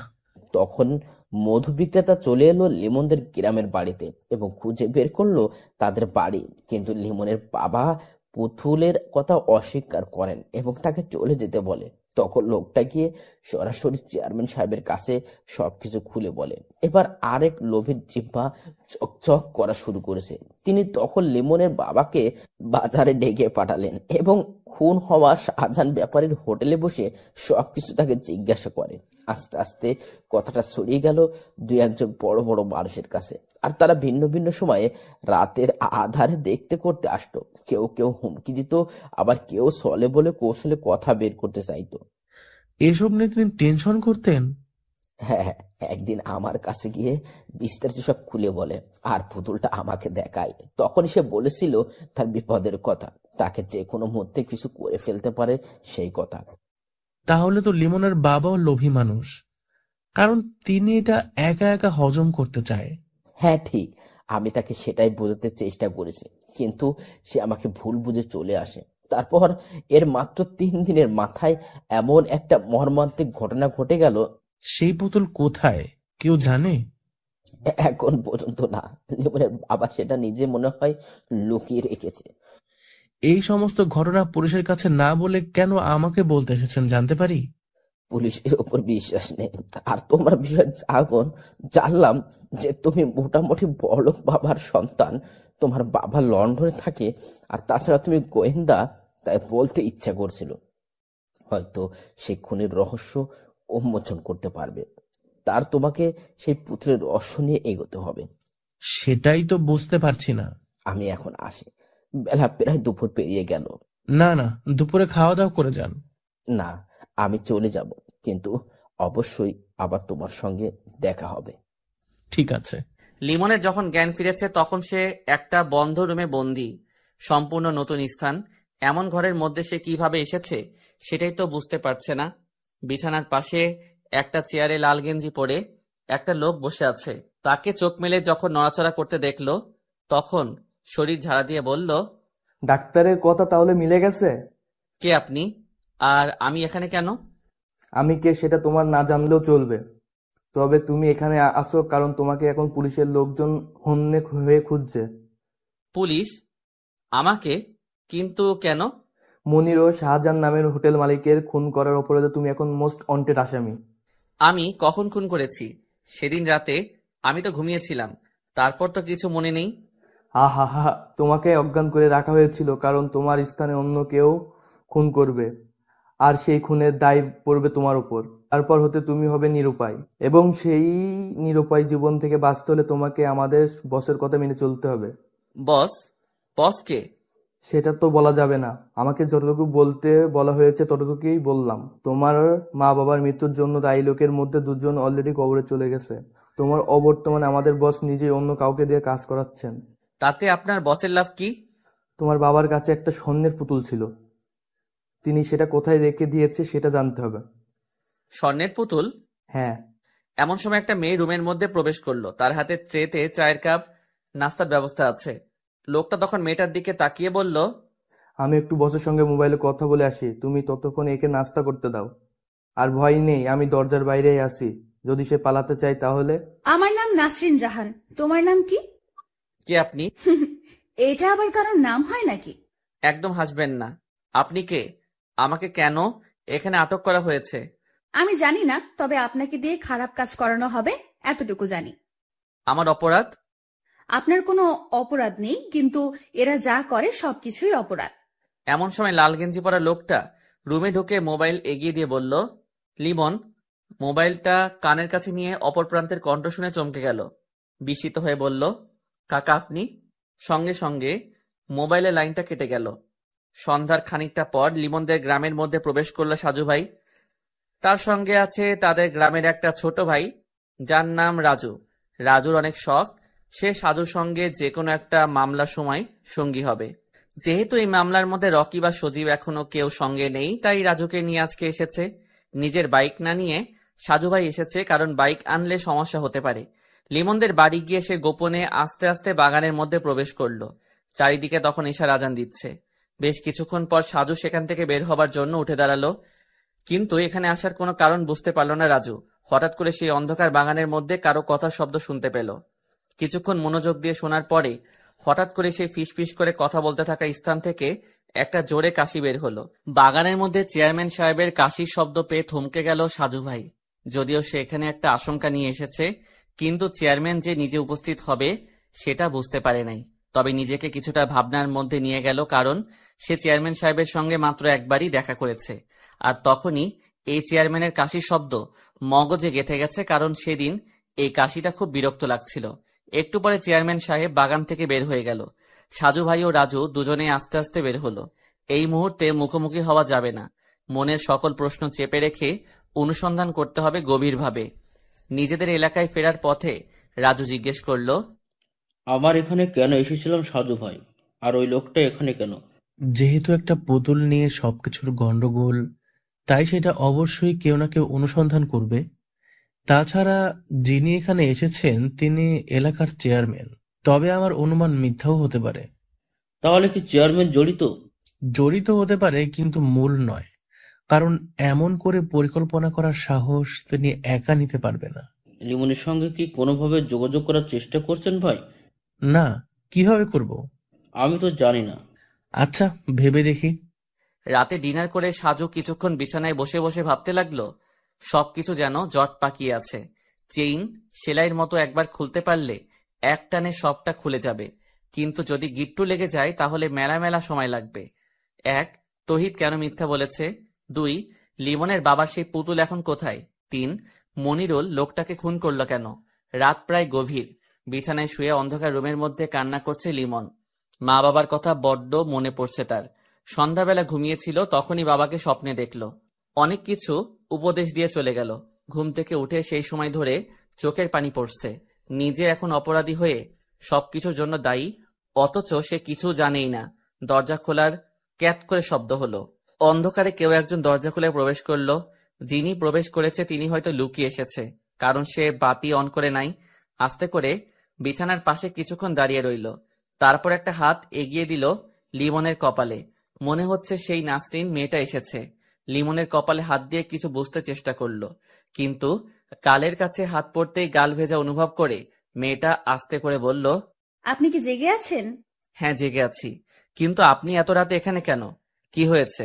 দিনের বেলা স্বাধীনভাবে আসতে পারি নাই, তাই রাতের আধারে লুকিয়ে এসেছি। আপনারা খুব খারাপ। আপনাদের সঙ্গে কথাই বলতে ইচ্ছে করে না। আচ্ছা, একটা প্রশ্ন করব। করেন। আপনি কি সেই যার মা বাবাকে পুতুলের জন্য পরিকল্পনা করে হত্যা করা হয়েছে? আমার মা বাবা মারা গেছে, এটা সত্যি, কিন্তু কি কারণে মারা গেছে জানি না। আমি সেটা জানার জন্য চেষ্টা করব, কিন্তু আমি তো বন্দি এখানে। আমিও একসময় আপনার মতো একটা খুবই সাধারণ মেয়ে ছিলাম, কিন্তু এদের চক্রের সঙ্গে জড়িয়ে গিয়ে আজ কতটা খারাপ। আপনারা আমাকে মুক্তি দেবেন কবে? জানি না, আমি শুধু এখানে রান্না করি আর সবার জন্য চা নাস্তা তৈরি করি। আপনাকেও কি কিডন্যাপ করেছে? হ্যাঁ, আমি ওদের এখানে বছর খানিক ধরে বন্দি আছি। কতটা কষ্ট হচ্ছে জানেন? কতদিন পেরিয়ে গেল, কিন্তু খোলা রাস্তায় হাঁটতে পারি না। আমারও বারবার আত্মহত্যা করতে ইচ্ছে করে, খুব খারাপ লাগছে। এটা ভুলেও মুখে আনবেন না। সময় সবকিছুই সমাধান করে দিবে। শুধু ধৈর্য ধরতে হবে আর নিজেকে সৎ রাখতে হবে। তাহলে ঠিকই একদিন নতুন সূর্যের দেখা হবে। আপনার সঙ্গে কথা বলে ভালো লেগেছে, তবে আপনাদের বসের পরিচয় জানতে চাই। সেটা আমিও জানি না। এরা সব সময় বস বস করে, কিন্তু আজও তাকে চিনতে পারিনি। নাকি মিথ্যা বলছেন? আচ্ছা, যা সত্যি তাই বললাম। আচ্ছা, আপনি মনে হয় বিরক্ত হচ্ছেন, পরে আবার কথা হবে। ভোরবেলা নামাজ পড়ে বারান্দার চেয়ারে বসে সামনে মাঠের দিকে তাকিয়ে আছে সাজু ভাই। বেশ চিন্তিত, মোবাইল হাতে নিয়ে বসে আছে। একটু আগে সজীব আর রুহি দুজনের নাম্বারে কল দিয়েছে, কিন্তু কেউ রিসিভ করে নাই। দুজনেই গতকাল রাতে তাকে কল দিয়েছে। যেহেতু রুহির মা অসুস্থ, তাই চিন্তা হচ্ছে। তাছাড়া দুজনেই যখন কল দিয়েছে তখন নিশ্চয়ই কোনো কারণ আছে, কিন্তু সকালবেলা উঠে দুজনের নাম্বারই ট্রাই করা হয়েছে, কেউই রিসিভ করে না। অসুস্থ দুর্বল শরীর নিয়ে বসে আছে। দাদি এসে চা দিয়ে গেছে। সেই চা একটা চুমুক দিয়ে সে রেখে দিয়েছে। চিনি একটু বেশি হয়েছে, তাই খেতে ইচ্ছে করে না। আবার ডাক দিয়ে নতুন এক কাপ নিয়ে আসতেও বলছে না। মোবাইলে রুহির কল এসেছে। আসসালামু আলাইকুম সাজু ভাই। ওয়ালাইকুম আসসালাম। কেমন আছো রুহি? আর তোমার মা কেমন আছেন? মোটামুটি ভালো, হাসপাতালেই আছি। গতকাল রাতে তুমি কল করেছিলে, আর সজীবও কল দিয়েছে, কিন্তু আমার শরীর অসুস্থ, তাই মোবাইল সাইলেন্ট করে ঘুমিয়ে গিয়েছিলাম। আপনি কি বেশি অসুস্থ? কাল রাতে সজীবকে আপনার কথা জিজ্ঞেস করেছিলাম, তখন সজীব বলল আপনি অসুস্থ। আর সজীব আপনাকে কল দিয়ে আমাকে কল করেছে। যখন বললে আপনি রিসিভ করেননি, তখন আমার আরো চিন্তা হতে লাগলো। এদিকে আপনি গতকাল গল্প পোস্ট করেন নাই। তুমি কি হাসপাতালে বসেও গল্প পড়ো? তাহলে পোস্ট করার সঙ্গে সঙ্গে একটু সুযোগ করে পড়া শুরু করি, কিন্তু গতকাল পোস্ট করেন নাই, তাই মেলা মেলা মন খারাপ। নতুন মামলার মধ্যে এমনিতে একটু ব্যস্ততা, আর তাছাড়া অসুস্থ আছি। বুঝলাম। সেজন্য সজীবের সঙ্গে কথা শেষ করে আপনাকে কল দিচ্ছিলাম, কিন্তু রিসিভ করতে পারেননি আপনি। ভাবছি গল্প লেখা বন্ধ রাখবো। কেন? কপি করে অনেকেই নিজের নামে পোস্ট করে, তখন আসল লেখক খুঁজে বের করা যায় না। সবাই তো জানে মোহাম্মদ সাইফুল ইসলাম ওরফে সাজু ভাই হচ্ছে আসল লেখক, তাহলে সেখানে আবার সমস্যা কি? সবাই জানে না, তবে অনেকেই তো জানে। আপনি তাদের কথা বাদ দিয়ে লেখা চালিয়ে যান সাজু ভাই, আর আমার মায়ের জন্য দোয়া করবেন প্লিজ। সব সময় দোয়া রইল। আর আমি ঢাকা থাকলে অবশ্যই দুবেলা করে দেখা করতাম। সজীব বলেছে সে নাকি আসবে। ওর নাকি ছুটি নেই। হ্যাঁ ভাই, তবে বলেছে যে বৃহস্পতিবার রাতে বাসে করে আসবে, সারাদিন হাসপাতালে থেকে আবার বিকেলে চলে যাবে। বাহ বাহ, রুহি সজীবের কি অসাধারণ প্রেম। আপনি না হলে কিন্তু আমাদের পরিচয় সম্ভব ছিল না সাজু ভাই। কপালে লেখা ছিল, তাই তোমাদের পরিচয় হয়ে গেছে। সেখানে আমি কেবলমাত্র ওসিলা। তবে দোয়া করি দুজনেই বিয়ে করে সারা জীবন একসঙ্গে যেন ভালোবাসা নিয়ে থাকতে পারো। সকল বিপদের দিনগুলো যেন ধৈর্যের সঙ্গে অতিক্রম করতে পারো, সেই কামনা রইল। অনেক ধন্যবাদ সাজু ভাই। আর দিতে হবে না। সকাল 9টার দিকে দারোগা সাহেব কল দিয়ে বলল, সাজু সাহেব, একটু আগে তৌহিদকে ছেড়ে দিতে হয়েছে। সে এখন জেলের বাইরে, তাই তার দিকে লক্ষ্য রাখবেন। তারপর সাজু ভাই পারভেজের নাম্বারে কল দিয়ে তৌহিদের নাম্বার নিল। তৌহিদকে যখন কল দিল তখন তৌহিদ বাসের মধ্যে বসে আছে। হ্যালো, কে? তৌহিদ, আমি সাজু ভাই বলছি। তুমি এখন কোন জায়গায় আছো? ভাই, আমি বাসের মধ্যে বসে আছি। কোথায় যাও? বাড়িতে নাকি? না ভাই, খুলনায় মেসেজ যাচ্ছি। আমার গ্রামের বাড়িতে অলরেডি সবাই জেনে গেছে আমি জেলে ছিলাম। এই মুহূর্তে গ্রামের বাড়িতে যেতে লজ্জা করছে, তাই মেসের মধ্যে যাব। তুমি একটু সাবধানে থেকো সবসময়। বাহিরের মধ্যে ঘোরাঘুরি কম করবা। কেন সাজু ভাই? এমনিতেই বললাম। আর যদি কখনো মনে হয় যে তুমি বিপদে পড়তে যাচ্ছ, তাহলে সঙ্গে সঙ্গে আমাকে কল দিয়ে জানাবে। ঠিক আছে ভাই। রাখি তাহলে। আচ্ছা ঠিক আছে সাজু ভাই। আজকে আর কোথাও বের হতে ইচ্ছে করছে না। তাছাড়া যেহেতু লিমনদের গ্রামে গিয়ে তার জন্য অনুসন্ধান করা নিষিদ্ধ, তাই নতুন কোন উপায় সেই গ্রামের মধ্যে প্রবেশ করতে হবে। আসরের কিছুক্ষণ পর সাজু ভাই নিজেদের পুকুরের পাড়ে হাঁটছিল, এমন সময় তৌহিদ কল দিল। সাজু খানিকটা অবাক হয়েই রিসিভ করলো। সাজু ভাই, আমাকে ক্ষমা করুন প্লিজ। মানে কি? কি হয়েছে হঠাৎ? আমার মনে হচ্ছে ওরা আমাকে শেষ করবে। আমি পুরোপুরি নিশ্চিত। কারা খুন করবে? আমি তাদের চিনি না। আমার সঙ্গে শুধু দুজন মানুষের দেখা হয়েছে, তাও সেদিন রাতে। কিন্তু তাদের দলনেতা আমি চিনি না। কোন দিন রাতে? যেদিন মনিরুল ভাইয়ের খুন হয়েছে। মানে? ভালো, আমি আপনার সঙ্গে মিথ্যা কথা বলছি সেদিন জেলের মধ্যে। তাহলে সত্যি কি? সেদিন রাতে সজীব ঘুমিয়েছিল, জানালার পাশে আমি। দুপুরবেলা পুকুরে জাল ফেলে মাছ ধরা হয়েছে, আর সেই মাছ ছাড়ানো হয়েছে এখানে। তাই কাদা আর পানি এখনো খানিকটা জমেছিল। সেই কাদা আর পিছল পানিতে পা পিছলে পড়ে গেল সাজু ভাই। হাত থেকে মোবাইল ছিটকে পড়ল পুকুরের মধ্যে। সোজা হয়ে দাঁড়িয়ে আফসোস করতে লাগলো, এ বছরই বৈশাখ মাসে পুকুরের সকল পানি সেচে নতুন করে কাটানো হয়েছে। অনেক গভীরতা এখনো, তাই সেখানে মোবাইল কতটা গভীরে গেছে আর কোথায় গেছে। তৌহিদের কাছে গুরুত্বপূর্ণ কথা আর শোনা হলো না সাজু ভাইয়ের। দাদাকে বলে দুজন লোক এনে তাড়াতাড়ি করে পুকুরে নামানো হলো। তারা প্রায় ঘন্টাখানিক ধরে নাকানি চুবানি খেয়েও উদ্ধার করতে পারল না। মাগরিবের আজান দিচ্ছে চারিদিকে। হতাশ হয়ে সাজু ভাই বাড়ির মধ্যে প্রবেশ করলো। রাত 10:30। রুমের দরজা বন্ধ করে বিছানায় শুয়ে আছে তৌহিদ। ভয়ে আতঙ্কে তার মুখের অবস্থা একদম খারাপ। এমন সময় দরজা ধাক্কার শব্দ শুনে সে বলল, কে ওখানে? আমি লিমন। দরজা খোল তৌহিদ। তহিদ বিব্রত হয়ে গেল, কিন্তু বারবার দরজা ধাক্কায় সে দরজা খুলে দেখে সত্যি সত্যি সেখানে লিমন দাঁড়িয়ে আছে। কি রে তুই, ভালো আছো বন্ধু? তোকে আমরা কত খুঁজেছি তুই জানো? কেমন আছো তৌহিদ? ভালো না বন্ধু, খুব খারাপ। কেন তৌহিদ? বিশ্বাসঘাতকতা যারা করে তারা তো খারাপ থাকার কথা নয়। তৌহিদ দেখলো লিমন ততক্ষণে দরজা বন্ধ করে দিয়েছে। সে ভাবছে চিৎকার করবে, কিন্তু লিমন ততক্ষণে তাদের রুমে তার নিজের সাউন্ড বক্স অন করে ফুল ভলিউম বাড়িয়ে দিল। এত রাতে এখন মেসের অন্যরা কি মনে করবে তাতে লিমনের কিছু যায় আসে না।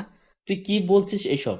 দেখো তৌহিদ, পৃথিবীর ইতিহাসে মীরজাফর হচ্ছে বিশ্বাসঘাতক হিসেবে অধিক পরিচিত, কিন্তু সেই বিশ্বাসঘাতক মীরজাফরকে কিন্তু ইংরেজরা আবার হত্যা করেছে। তাদের উদ্দেশ্য সফল করার জন্য তারা তাকে ব্যবহার করেছে। কাজ শেষ করে কিন্তু তাকেও সরিয়ে দিয়েছে। তোকেও যারা ব্যবহার করেছে তারা আবার আমাকে এখন তোকে খুন করতে পাঠিয়েছে। তুই আমার অনেক ভালো বন্ধু, কিন্তু তবুও হাসতে হাসতে তোকে এখন খুন করব। রুমের মধ্যে চারিদিক কাঁপিয়ে বক্সে ডিজে গান হচ্ছে। তহিদ পিছনে সরতে গিয়ে খাটের সঙ্গে ধাক্কা খেয়ে বসে পড়ল। লিমনের হাতে এতক্ষণ যে লাঠির মতো ছিল সেটা কাভার খুলে সে একটা চকচকে ছুরি বের করলো।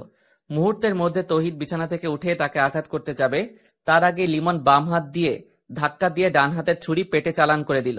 আহত তহিদ বিছানায় শুয়ে এখন কাতরাতে লাগলো, আর তার মুখ চেপে ধরে গলা কাটায় ব্যস্ত রইল লিমন। তৌহিদের লাশটা ভালো করে বিছানায় শুইয়ে দিয়ে একটা কাঁথা দিয়ে ভালো করে মুড়িয়ে দিল। দেখলে মনে হয় যেন কেউ ঘুমিয়ে আছে। তারপর নিজের রক্তমাখা গেঞ্জি খুলে আরেকটা গেঞ্জি পরে গান বন্ধ করলো। তৌহিদের মোবাইল বের করে সাজুর নাম্বারে কল দিল লিমন, কিন্তু নাম্বার তো বন্ধ, কারণ পুকুরে মোবাইল পড়ে গেছে তা তো কেউ জানে না। দরজা খুলে দেখে মেসের দুজন সদস্য দাঁড়িয়ে আছে, মাহিম ও তমাল। তমাল বলল, কি রে লিমন তুই? হ্যাঁ আসলাম মাত্র, কিন্তু তৌহিদের তো অনেক জ্বর এসেছে। তোরা থাক, আমি ডাক্তার নিয়ে আসি। সন্ধ্যাবেলা দেখেছি মন খারাপ করে বসে আছে, তখনই বুঝেছি শরীর অসুস্থ। তোরা একটু থাক, আমি ডাক্তারের কাছে গিয়ে দেখি কি করা যায়। আচ্ছা ঠিক আছে। লিমন চলে গেল। ওরা দুজন রুমে প্রবেশ করে দাঁড়িয়ে রইল। একটু পরে খাটের পাশে রক্তমাখা গেঞ্জি ও ছুরি দেখে দুজনেই আঁতকে উঠেছে। মাহিম ভয়ে ভয়ে তৌহিদের শরীর থেকে কাঁথা সরিয়ে দুজনেই চিৎকার করে ওঠে। গলা ও পেটে ছুরিকাঘাত করে নির্মমভাবে হত্যা করা তৌহিদের লাশটা পড়ে আছে। মাহিম দ্রুত রুম থেকে বের হয়ে রাস্তায় এসে দেখে সমস্ত রাস্তা ফাঁকা, কোথাও কেউ নেই। তৌহিদকে খুন করে লিমন পালিয়ে গেছে, এটা ছড়িয়ে গেছে মুহূর্তেই। থানায় খবর দেওয়া হয়েছে। মেসের মধ্যে সকল সদস্য জড়সড় হয়ে দাঁড়িয়ে আছে। সকলের মনে একটা আতঙ্ক, কিন্তু খুনটা যে লিমন করেছে সেটা নিয়ে অনেকের মনে যেন সন্দেহ সৃষ্টি হচ্ছে। যেহেতু লিমন নিখোঁজ, তাছাড়া তাকে আসতে বা যেতে কেউ দেখেনি, তাহলে কিভাবে লিমন এসে খুন করেছে? তাছাড়া তমালের সঙ্গে মাগরিবের পরে তৌহিদের খানিকটা ঝগড়া হয়েছে। তৌহিদ কিছু টাকা পাবে তমালের কাছে, সেই টাকার জন্য একটু কথা কাটাকাটি। তমাল এমনিতেই একটু উচ্ছৃঙ্খল টাইপের ছেলে, গাঁজা টাজা খায়, আবার স্থানীয় কিছু বাজে ছেলেদের সঙ্গে আড্ডা দেয়। পুলিশ আসার পরে যখন জিজ্ঞাসাবাদ করা হয় তখন সবাই তমালের কথাটা বলে, কিন্তু পরক্ষণে যখন রক্তমাখা গেঞ্জিটা মাহিম পুলিশের সামনে দেখিয়ে দেয় তখন মোটামুটি চুপ করে সবাই। পুলিশ তমালকে বলল, তোমরা কি নিশ্চিত যে ওই ছেলেটা লিমনই ছিল? হ্যাঁ স্যার, রুমের মধ্যে গান বাজছিল, আমরা সামান্য কৌতূহল নিয়ে দাঁড়িয়েছিলাম। তার একটু পরেই দরজা খুলে লিমন বের হলো। আমাদের থেকে স্বাভাবিকভাবেই বলল যে তৌহিদ অসুস্থ, তাই সে ডাক্তারের কাছে যাচ্ছে। কিন্তু আমরা রুমে ঢুকে যখন দেখি তৌহিদের লাশটা পড়ে আছে, তখন রাস্তায় নেমে কোথাও দেখিনি। লিমন রক্তমাখা গেঞ্জি রেখে কেন গেল? পরনে কি কিছু ছিল? স্যার, লিমনও তো এই রুমে থাকতো, আর রুমে তার অনেক কাপড় চোপড় আছে। রক্তমাখা গেঞ্জি পরিবর্তন করে ফ্রেশ একটা পড়ে গেছে হয়তো, যেন কিছু বুঝতে না পারি। লিমনের সঙ্গে তৈদের সম্পর্ক কেমন ছিল? মানে বন্ধুত্ব সৃষ্টি হয়েছে নাকি মন কষাকষি? স্যার, খুব ভালো বন্ধু ছিল ওরা। যেদিন রাতে লিমনের মা বাবা খুন হয়েছে সেদিন সেই গভীর রাতে তহিদ সঙ্গে গেছে। লিমনের বাবা মা কিভাবে মারা গেছে? শুনেছি খুন করা হয়েছে, কিন্তু কারা জড়িত বা কিসের জন্য তা জানি না। ঠিক আছে, আমরা লাশ নিয়ে যাচ্ছি। যে কোনো সময় যে কোনো মুহূর্তে আসতে পারে। ম্যাচের কোনো সদস্য খুলনা থেকে বের হবে না। পরবর্তী নির্দেশ দেয়া পর্যন্ত ম্যাচে থাকবে। সাজু ভাই তাদের স্থানীয় বাজারে গিয়ে সিম কার্ড রিপ্লেস করে এনেছে। জরুরি প্রয়োজনে নাম্বার চালু রাখা একান্ত জরুরি। রাজু তাকে বলেছে যে সকল সিম নাকি রিপ্লেস করা যায় তাদের বাজারে, তাই রিপ্লেস করে এনেছে। বাড়িতে ফিরে দাদার মোবাইলে নিজের সিম লাগিয়ে নিল।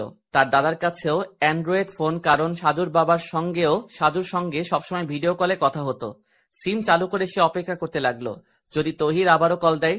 তবে তখন ছিল রাত 11টার মতো। ততক্ষণে তৌহিদ খুন হয়ে গেছে, কিন্তু সাজু জানে না।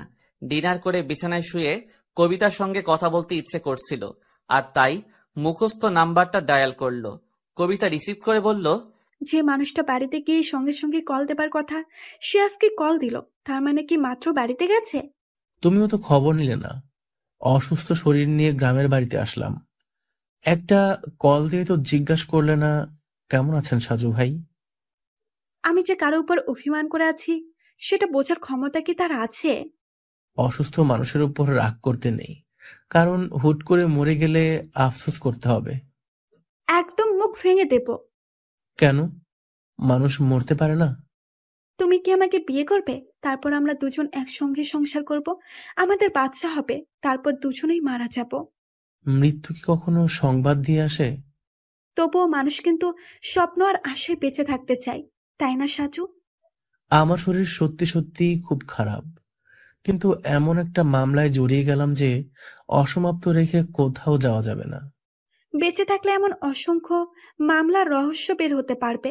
তুমি কিন্তু আমার নিষেধ করা সত্ত্বেও ওই মামলায় জড়িয়ে গেছো, আর সেজন্যই কিন্তু তোমার প্রতি আমার অসংখ্য অভিমান আর মনের মধ্যে কষ্ট। কষ্ট কেন? এখনো আমার কোনো কথার গুরুত্ব তোমার কাছে নেই, তাই কষ্ট লাগে। তুমি তো ভালো করে জানো যে আমি তোমাকে কতটা সময় দেই। জানি, সেটা আমার পরম সৌভাগ্য। হতভাগা এই কবিতার জীবনে তোমার মতো মানুষের ভালোবাসা পাওয়া সত্যিই ভাগ্যের। পৃথিবী বড্ড অদ্ভুত কবিতা। যে মানুষটা অনেক সাধনা করে তার প্রিয় মানুষটাকে চায়, আল্লাহ সেই মানুষটাকে তাকে দেয় না। নিষ্ঠুর পৃথিবী যেন আজকাল আর কারো কষ্ট বোঝে না। একজনের ভালোবাসা নিয়ে যায় অন্য কেউ। তুমি আমাকে সারা জীবন একসঙ্গে রাখবে তো? শুধু তোমার হয়ে থাকতে চাই। যদি কোনোদিন বিয়ে নাও করি, তবুও তোমাকে আমার মনের মধ্যে রাখবো আজীবন। আর যদি বিয়ে হয়ে যায় তাহলে তো স্বপ্ন পূরণ হবে, তাহলে তো সমস্যা নেই। এখনো আমাকে জ্যোতির মধ্যে থাকতে হবে? কথার কথা বললাম। খেয়েছো রাতে? হ্যাঁ, তুমি? না, খাবো একটু পর। সন্ধ্যার পরে ঘুমিয়েছিলাম, আর একটু আগে ঘুম থেকে উঠে এসব নামাজ পড়লাম, তাই দেরি হচ্ছে। দুজনের মধ্যেই কথা চলে অজস্র। সবকিছু হয়তো আমাদের জানার দরকার নেই, তাই আপাতত তাদের কথোপকথন বন্ধ রাখলাম। 1.5 ঘন্টা কথা শেষ করে সাজু অনলাইনে গেল। বেশ কিছু মেসেজ জমা আছে। সেই মেসেজের ভিড়ে লিমনের আইডি দিয়ে মেসেজ দেখে সাজু অবাক হয়ে গেল। লিমন লিখেছে, সাজু ভাই, আসসালামু আলাইকুম। আর কেমন আছেন সাজু ভাই? আমি আলহামদুলিল্লাহ ভালো আছি। এই কিছুক্ষণ আগে আপনার নাম্বারে কল দিলাম, কিন্তু নাম্বার বন্ধ। আমি এখন ভৈরব নদীর তীরে সেই চরেরহাট এলাকায় রাতের উত্তাল ঢেউ খেলানো শব্দের কাছে দাঁড়িয়ে আছি। একটু আগে তৌহিদকে খুন করে এলাম। হয়তো সামনে আরো বেশি বাড়তে পারে। আগের দুটো খুন আমি করিনি, তবু আমাকে ফাঁসানো হয়েছে। তৌহিদ আমার সঙ্গে বেইমানি করেছে সাজু ভাই। আপনি কখনো সেই চিরকুট পেয়ে বিশ্বাস করবেন না, কারণ আমি যাদের খুন করব তাদের কথা আপনাকে শুধু জানাবো, কখনো চিরকুট লিখব না। কিছুক্ষণ স্তব্ধ হয়ে বসে রইল সাজু। সামান্য কিছু সময় মোবাইলের স্ক্রিনে তাকিয়ে মাথা ব্যথা শুরু করেছে। কিন্তু তৌহিদ খুন হয়েছে সেটা তাকে খুব ব্যথিত করছে। কিছু কিছু জায়গায় কল দিতে হবে, কিন্তু কারো নাম্বার নেই। তৌহিদ বেইমানি করেছে। গতকাল বিকেলে তার সঙ্গে কথা বলতে বলতে মোবাইল পানিতে পড়ে গেছিল। তৌহিদ তাকে কিছু একটা বলার চেষ্টা করেছিল, কিন্তু বলতে পারে নাই। সে হয়তো বুঝতে পেরেছিল তাকে খুন করা হবে, তাই একদম শেষ মুহূর্তে স্মরণ করেছিল। কিন্তু সেই বেইমানিটা কি, কিসের জন্য তাকে খুন হতে হয়েছে? খুব সকালবেলা ঘুম থেকে উঠে ফজরের নামাজ পড়ে বাড়ির সামনে হাঁটছিল সাজু। মোবাইলে যদি কারো কল আসে সেই অপেক্ষায় আছে, কিন্তু কই, কেউ তো কল দিচ্ছে না। অন্তত পারভেজ নিশ্চয়ই কল দেবে, কারণ তৌহিদ খুন হয়েছে। 7:30টার দিকে নাস্তা করার একটু পরে একটা অপরিচিত নাম্বার দিয়ে কল এসেছে। সাজু প্রথমে নাম্বার চেনার চেষ্টা করছে, কারণ এমনও হতে পারে যে আগে চিনতো, কিন্তু না, চিনে না। আসসালামু আলাইকুম। ওয়ালাইকুম আসসালাম। আপনি কি সাজু ভাই? জি, আমি সাজু, কিন্তু তোমাকে ঠিক। ভাইয়া, আমার নাম সোহাগী। আমাকে আপনি চিনবেন না, তবে আমি আপনাকে কিছুটা চিনি। ও আচ্ছা। সাজু ভাই, আমি একটা জরুরি কথা বলতে কল করেছি আপনার কাছে। হ্যাঁ, বলো। আপনি লিমনকে তো চিনেন, কিছুদিন আগে যার মা বাবা খুন হয়েছে, আর সে নিজেও এখন খুন করে পলাতক। হ্যাঁ হ্যাঁ, চিনি, কিন্তু। আমি লিমনের গার্লফ্রেন্ড। আমরা দুজনেই দুজনকে পছন্দ করি। লিমনের মা বাবা আমার আর ওর সম্পর্ক জানতেন। হ্যাঁ, আচ্ছা। আপনি কি আমাদের গ্রামে আজকে আসতে পারবেন? একটু জরুরি কাজ আছে। কি কাজ? আপনাকে একটা জিনিস দিতে চাই, যেটা নিয়ে খুব টেনশনে আছি আমি। কি জিনিস? একটা স্বর্ণের পুতুল। লিমনের বাবা আমাকে দিয়েছিল খুন হবার 2 দিন আগে। কি? সেই পুতুল তোমার কাছে? হ্যাঁ ভাই, পৃথিবীতে আমি ছাড়া কেউ জানে না। লিমনের বাবা জানতো, কিন্তু তিনি তো পৃথিবীতে নেই এখন। সেটা তুমি আমার কাছে দেবে? হ্যাঁ, কারণ এটার জন্য খুব সমস্যা হচ্ছে। ঠিক আছে, আমি আজকের মধ্যে তোমার সঙ্গে দেখা করতে আসবো। ধন্যবাদ সাজু ভাই। কল কেটে দিয়ে সাজু গভীর চিন্তার মধ্যে ডুবে যাচ্ছে। সোহাগী নামের মেয়েটা সত্যি বলছে, নাকি তাকে ফাঁসানোর জন্য কেউ কিছু প্ল্যান করেছে? চায়ের কাপ হাতে নিয়ে দাঁড়িয়ে আছে লিমন। তার পিছনে দাঁড়িয়ে রাগান্বিত হয়ে নানা ধরনের প্রশ্ন করে যাচ্ছে নাসরিন। লিমন সবগুলো প্রশ্নের উত্তর না দিয়ে এড়িয়ে যাবার চেষ্টা করছে, কিন্তু নাসরিন তাকে কথা বলেই যাচ্ছে। কি হলো, চুপ করে আছো কেন? তোমাকে কিন্তু আমি ভালো ভেবেছিলাম, কিন্তু তুমিও ওদের কথা মতো খুন করতে গেলে। যথেষ্ট কারণ আছে। আমি লিমন কারণ ছাড়া কোনো কিছু করি না। কি কারণ জানতে পারি? ওর জন্যই আজকে আমি অপরাধী। সেদিন সেই রাতে তৌহিদ যদি এদের সাহায্য না করত, তবে তো এভাবে আমি ফেঁসে যেতাম না। টাকার লোভ সবারই থাকে, তোমার বন্ধু ভুল করেছে, কিন্তু তুমি মূল খনিদের না মেরে তাদের সঙ্গে হাত মিলিয়ে নিজের বন্ধুকে খুন করলে। বেশ করেছি। তুমি একটু চুপ করবে? তোমাকে কিন্তু এরা ব্যবহার করছে, একদিন তোমাকেও তারা স্বার্থে মেরে ফেলবে। তবুও তার আগে আমার মা বাবার মৃত্যুর জন্য দায়ী লোকদের আমি খুন করতে চাই। তারপর যদি আমাকে তারা সরিয়ে দেয়, তাতে আমার কোনো আফসোস নেই। নিজেকে নিয়ে ভাবতে পারো না? কিছুদিন আগেও খুব স্বপ্ন দেখতাম। মা বাবার মৃত্যুর সঙ্গে সঙ্গে সব শেষ হয়ে গেছে। তাদেরকে যখন কবরে দাফন করলাম, তখনই মনে হয় সব স্বপ্ন দাফন হয়ে গেছে। তুমি কিন্তু আগের দুটো খুন করনি, তাই তুমি নির্দোষ প্রমাণ হতে পারতে, কিন্তু তোমার বন্ধুকে খুন করে এখন তুমি খুনি হয়ে গেলে। ভেবেছিলাম তোমাকে নিয়ে এই বন্দি থেকে বের হব, কিন্তু তুমি এখন যাও, বিরক্ত লাগছে। ভালো কথা কারোরই ভালো লাগে না। সবাই শুধু এই নর পিশাচদের দলে যোগ দেয়, কেউ তাদের বিরুদ্ধে রুখে দাঁড়ায় না, আর এইভাবেই ওরা দিনে দিনে অপরাধের পাহাড় গড়ছে। একটা কথা বলবো? বলো। আমি আমার মা বাবার খুনিদের শেষ করে যদি এদেরকে শেষ করতে চাই, তাহলে কি তোমার সহযোগিতা পাবো? কিন্তু ততদিনে ওরা তোমাকেও সরিয়ে দেবে। ওরা যেভাবে পরিকল্পনা করবে, আমি তার ঠিক উল্টো পরিকল্পনা করব। আচ্ছা তুমি বলো তো, এদের বসের সঙ্গে এরা কিভাবে যোগাযোগ করে সব সময়? নিজাম ভাইয়ের সঙ্গে বসের সরাসরি যোগাযোগ, আর বাকি সবাই শুধু কলে কথা বলে আর লিখিত নোটিশ পায়। আচ্ছা ঠিক আছে। তোমাকে একটা কথা বলতে চাই লিমন। বলো। তুমি চাইলেই কিন্তু পালিয়ে যেতে পারবে, কারণ তোমাকে ওরা খুন করার জন্য বাইরে পাঠাবে, কিন্তু আমি চাইলেই পালাতে পারবো না। তাই যদি পারো তাহলে আমাকে মুক্ত করে দিও। আমি চেষ্টা করব, তবে আমার প্রধান লক্ষ্য আমার মা বাবার খুনিরা। সামান্য একটা স্বর্ণের পুতুলের জন্য সবকিছু যেন খুবই রহস্যময় হয়ে গেছে।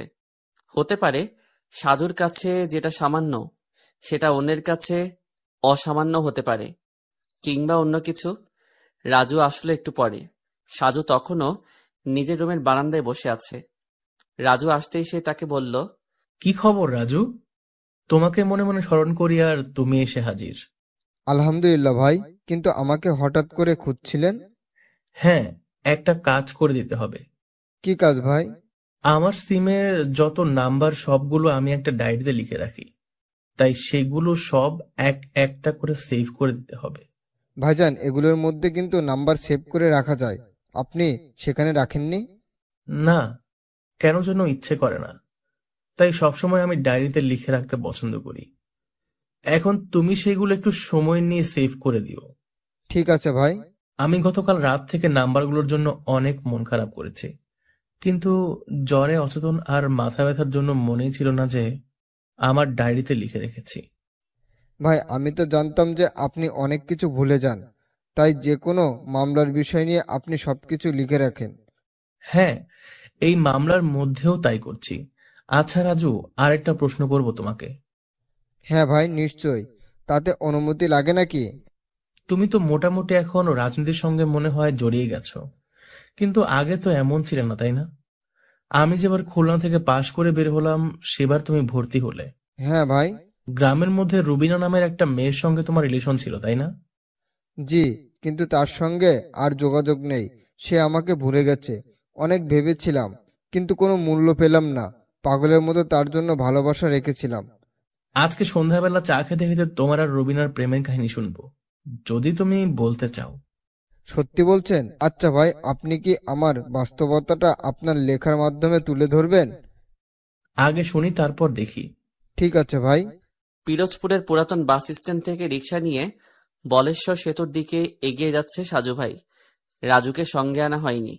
কেন যেন মনে হয়েছে তাকে আনার দরকার নেই, কারণ পুতুলটা যে সাজুর কাছে থাকবে সেটা যেন সোহাগী নামে সেই মেয়ে, আর সে জানে যদি তৃতীয় কানে পৌঁছে যায় তাহলে সমস্যা হতে পারে। তাই একাই এসেছে সাজু ভাই। নিজের বাইকটা বাস স্ট্যান্ডে রেখে এসেছে, কারণ কেউ যদি ফলো করে তবে যেন কিছু বাহানা করা যায়। ব্রিজের ঠিক মাঝখানে কালো বোরকা পরে মুখ আটকে ছাতা মেলে দাঁড়িয়ে আছে সোহাগী। তাকে শনাক্ত করতে খুব বেশি অসুবিধা হয়নি সাজুর। সামনে দাঁড়িয়ে বলল, কেমন আছো তুমি? জি, আলহামদুলিল্লাহ। দুঃখিত, তোমাকে খানিকটা অপেক্ষা করতে হয়েছে। আসলে আসরের নামাজ জামাতে আদায় করে আসলাম বাস স্ট্যান্ডে। কোনো সমস্যা নেই, আমি বেশিক্ষণ দাঁড়িয়ে আর অপেক্ষা করতে চাই না।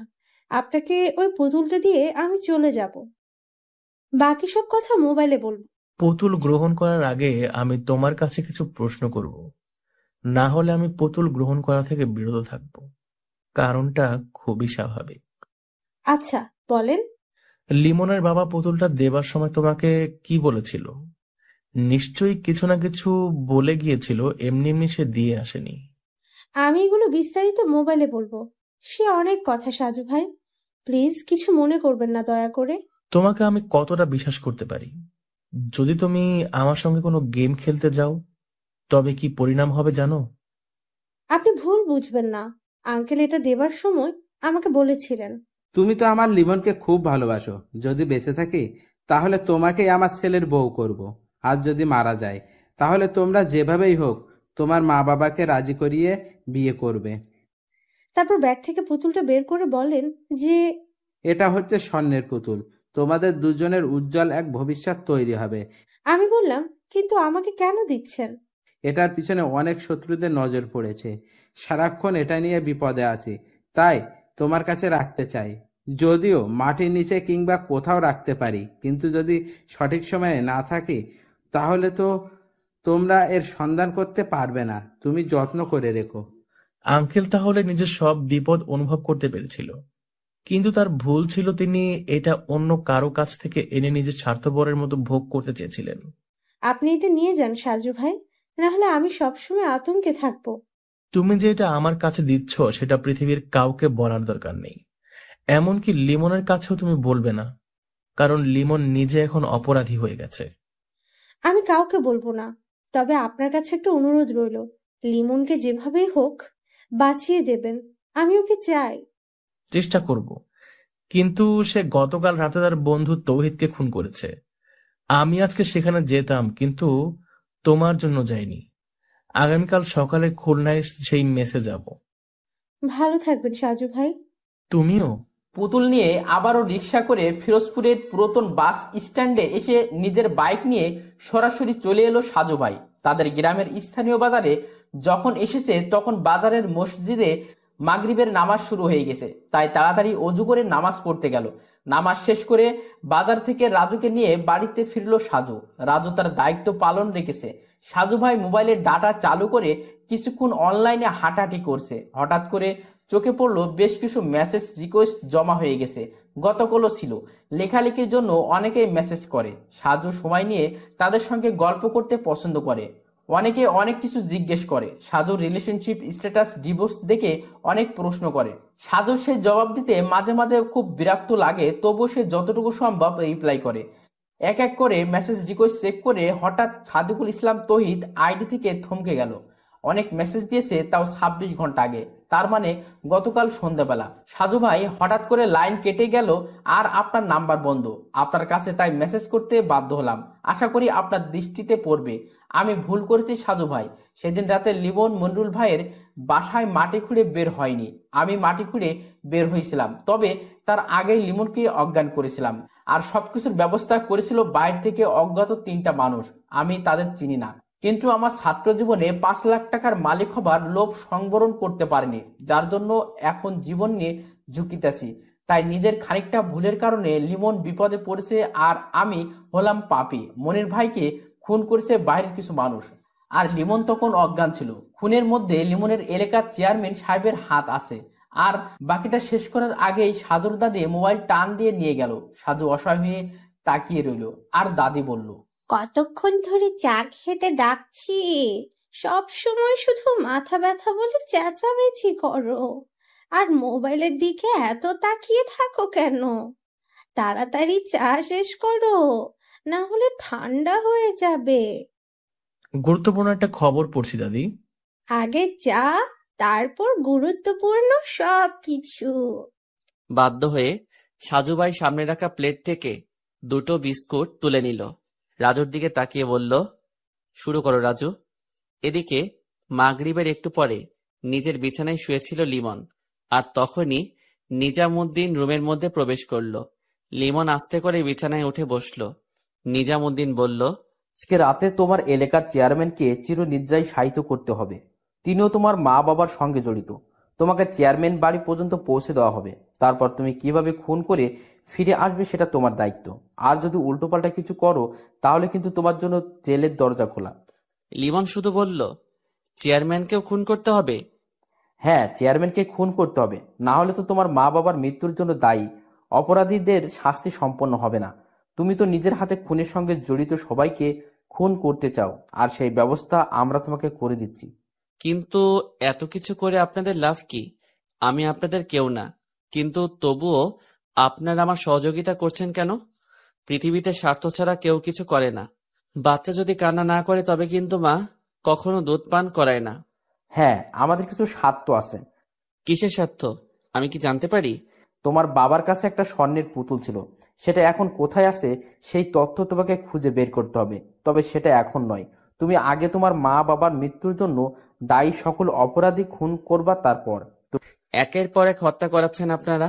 তবে আমি নিশ্চিত এদের সঙ্গে আপনাদের ব্যক্তিগত কিছু ঝামেলা হয়েছে। তুমি কিন্তু বেশি কথা বলো। ভুলে যেও না, যদি তোমাকে পুলিশে ধরিয়ে দেই তাহলে কিন্তু তোমার ফাঁসি হবে। তাই বেশি কৌতূহল না করে চুপচাপ যা বলা হয়েছে তাই করো। আমাদের কাজ শেষ হলে আমরা তোমাকে দেশ ছাড়তে সাহায্য করব। বিশ্বাস হয় না? কেন? আমি পুরোপুরি নিশ্চিত যে আপনারা সব কাজ শেষ হলে আমাকেও শেষ করবেন। আপনি বা আপনার বস খুব ভালো খেলোয়াড়। নিজেদের স্বার্থের জন্য যখন যাকে দরকার তাকে ব্যবহার করেন, কিন্তু পরে ঠিকই তাদের সরিয়ে দেন এই পৃথিবী থেকে অনেক দূরে। কি বলতে চাও তুমি? কিছু না। তৌহিদকে খুন করে আমার অনেক খারাপ লেগেছে। ও ছিল আমার সবচেয়ে ভালো একটা বন্ধু। কিন্তু সে তোমার সঙ্গে বেইমানি করছে। কিন্তু তার কোনো প্রমাণ নেই। আপনার কথার উপর ভিত্তি করে তাকে হত্যা করেছি। এখন চেয়ারম্যানকেও ঠিক সেইভাবে হত্যা করা হবে, এবং তার আগে তার মুখ দিয়ে পুতুলের বিষয়ে কিছু জানে নাকি সেটা জিজ্ঞেস করবে। আচ্ছা ঠিক আছে, আমি জানি আমার খুবই করুণ পরিণতি হবে সামনে। যদি আপনাদের কথা মেনে চলি তাহলে দিন দিন খুনের পরিমাণ বৃদ্ধি পাবে। আর যদি কথা না শুনি তাহলে তো আমি হব আইনের চোখে অপরাধী। তাই যতদিন বাঁচি ততদিনও খুনিদের শেষ করতে চাই। তারপর যা হবার হোক। তৈরি থেকো। নিজামুদ্দিন রুম থেকে বের হয়ে গেল। এতক্ষণ দরজার আড়ালে দাঁড়িয়ে সবকিছু শুনছিল সেই নাসরিন। লিমনের কথাগুলো শুনে তার চোখ দিয়ে পানি বেয়ে পড়ছে। নিজাম চলে যাওয়ার পরে সে রুমের মধ্যে ঢুকে লিমনের দিকে তাকিয়ে রইল কিছুক্ষণ।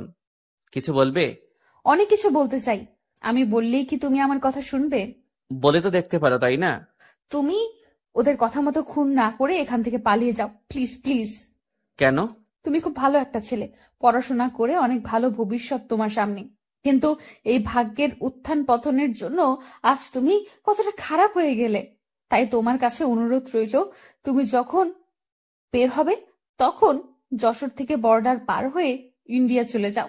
কিন্তু তাহলে তো আমার মা বাবার মৃত্যুর জন্য দায়ী লোকদের চিনতে পারবো না।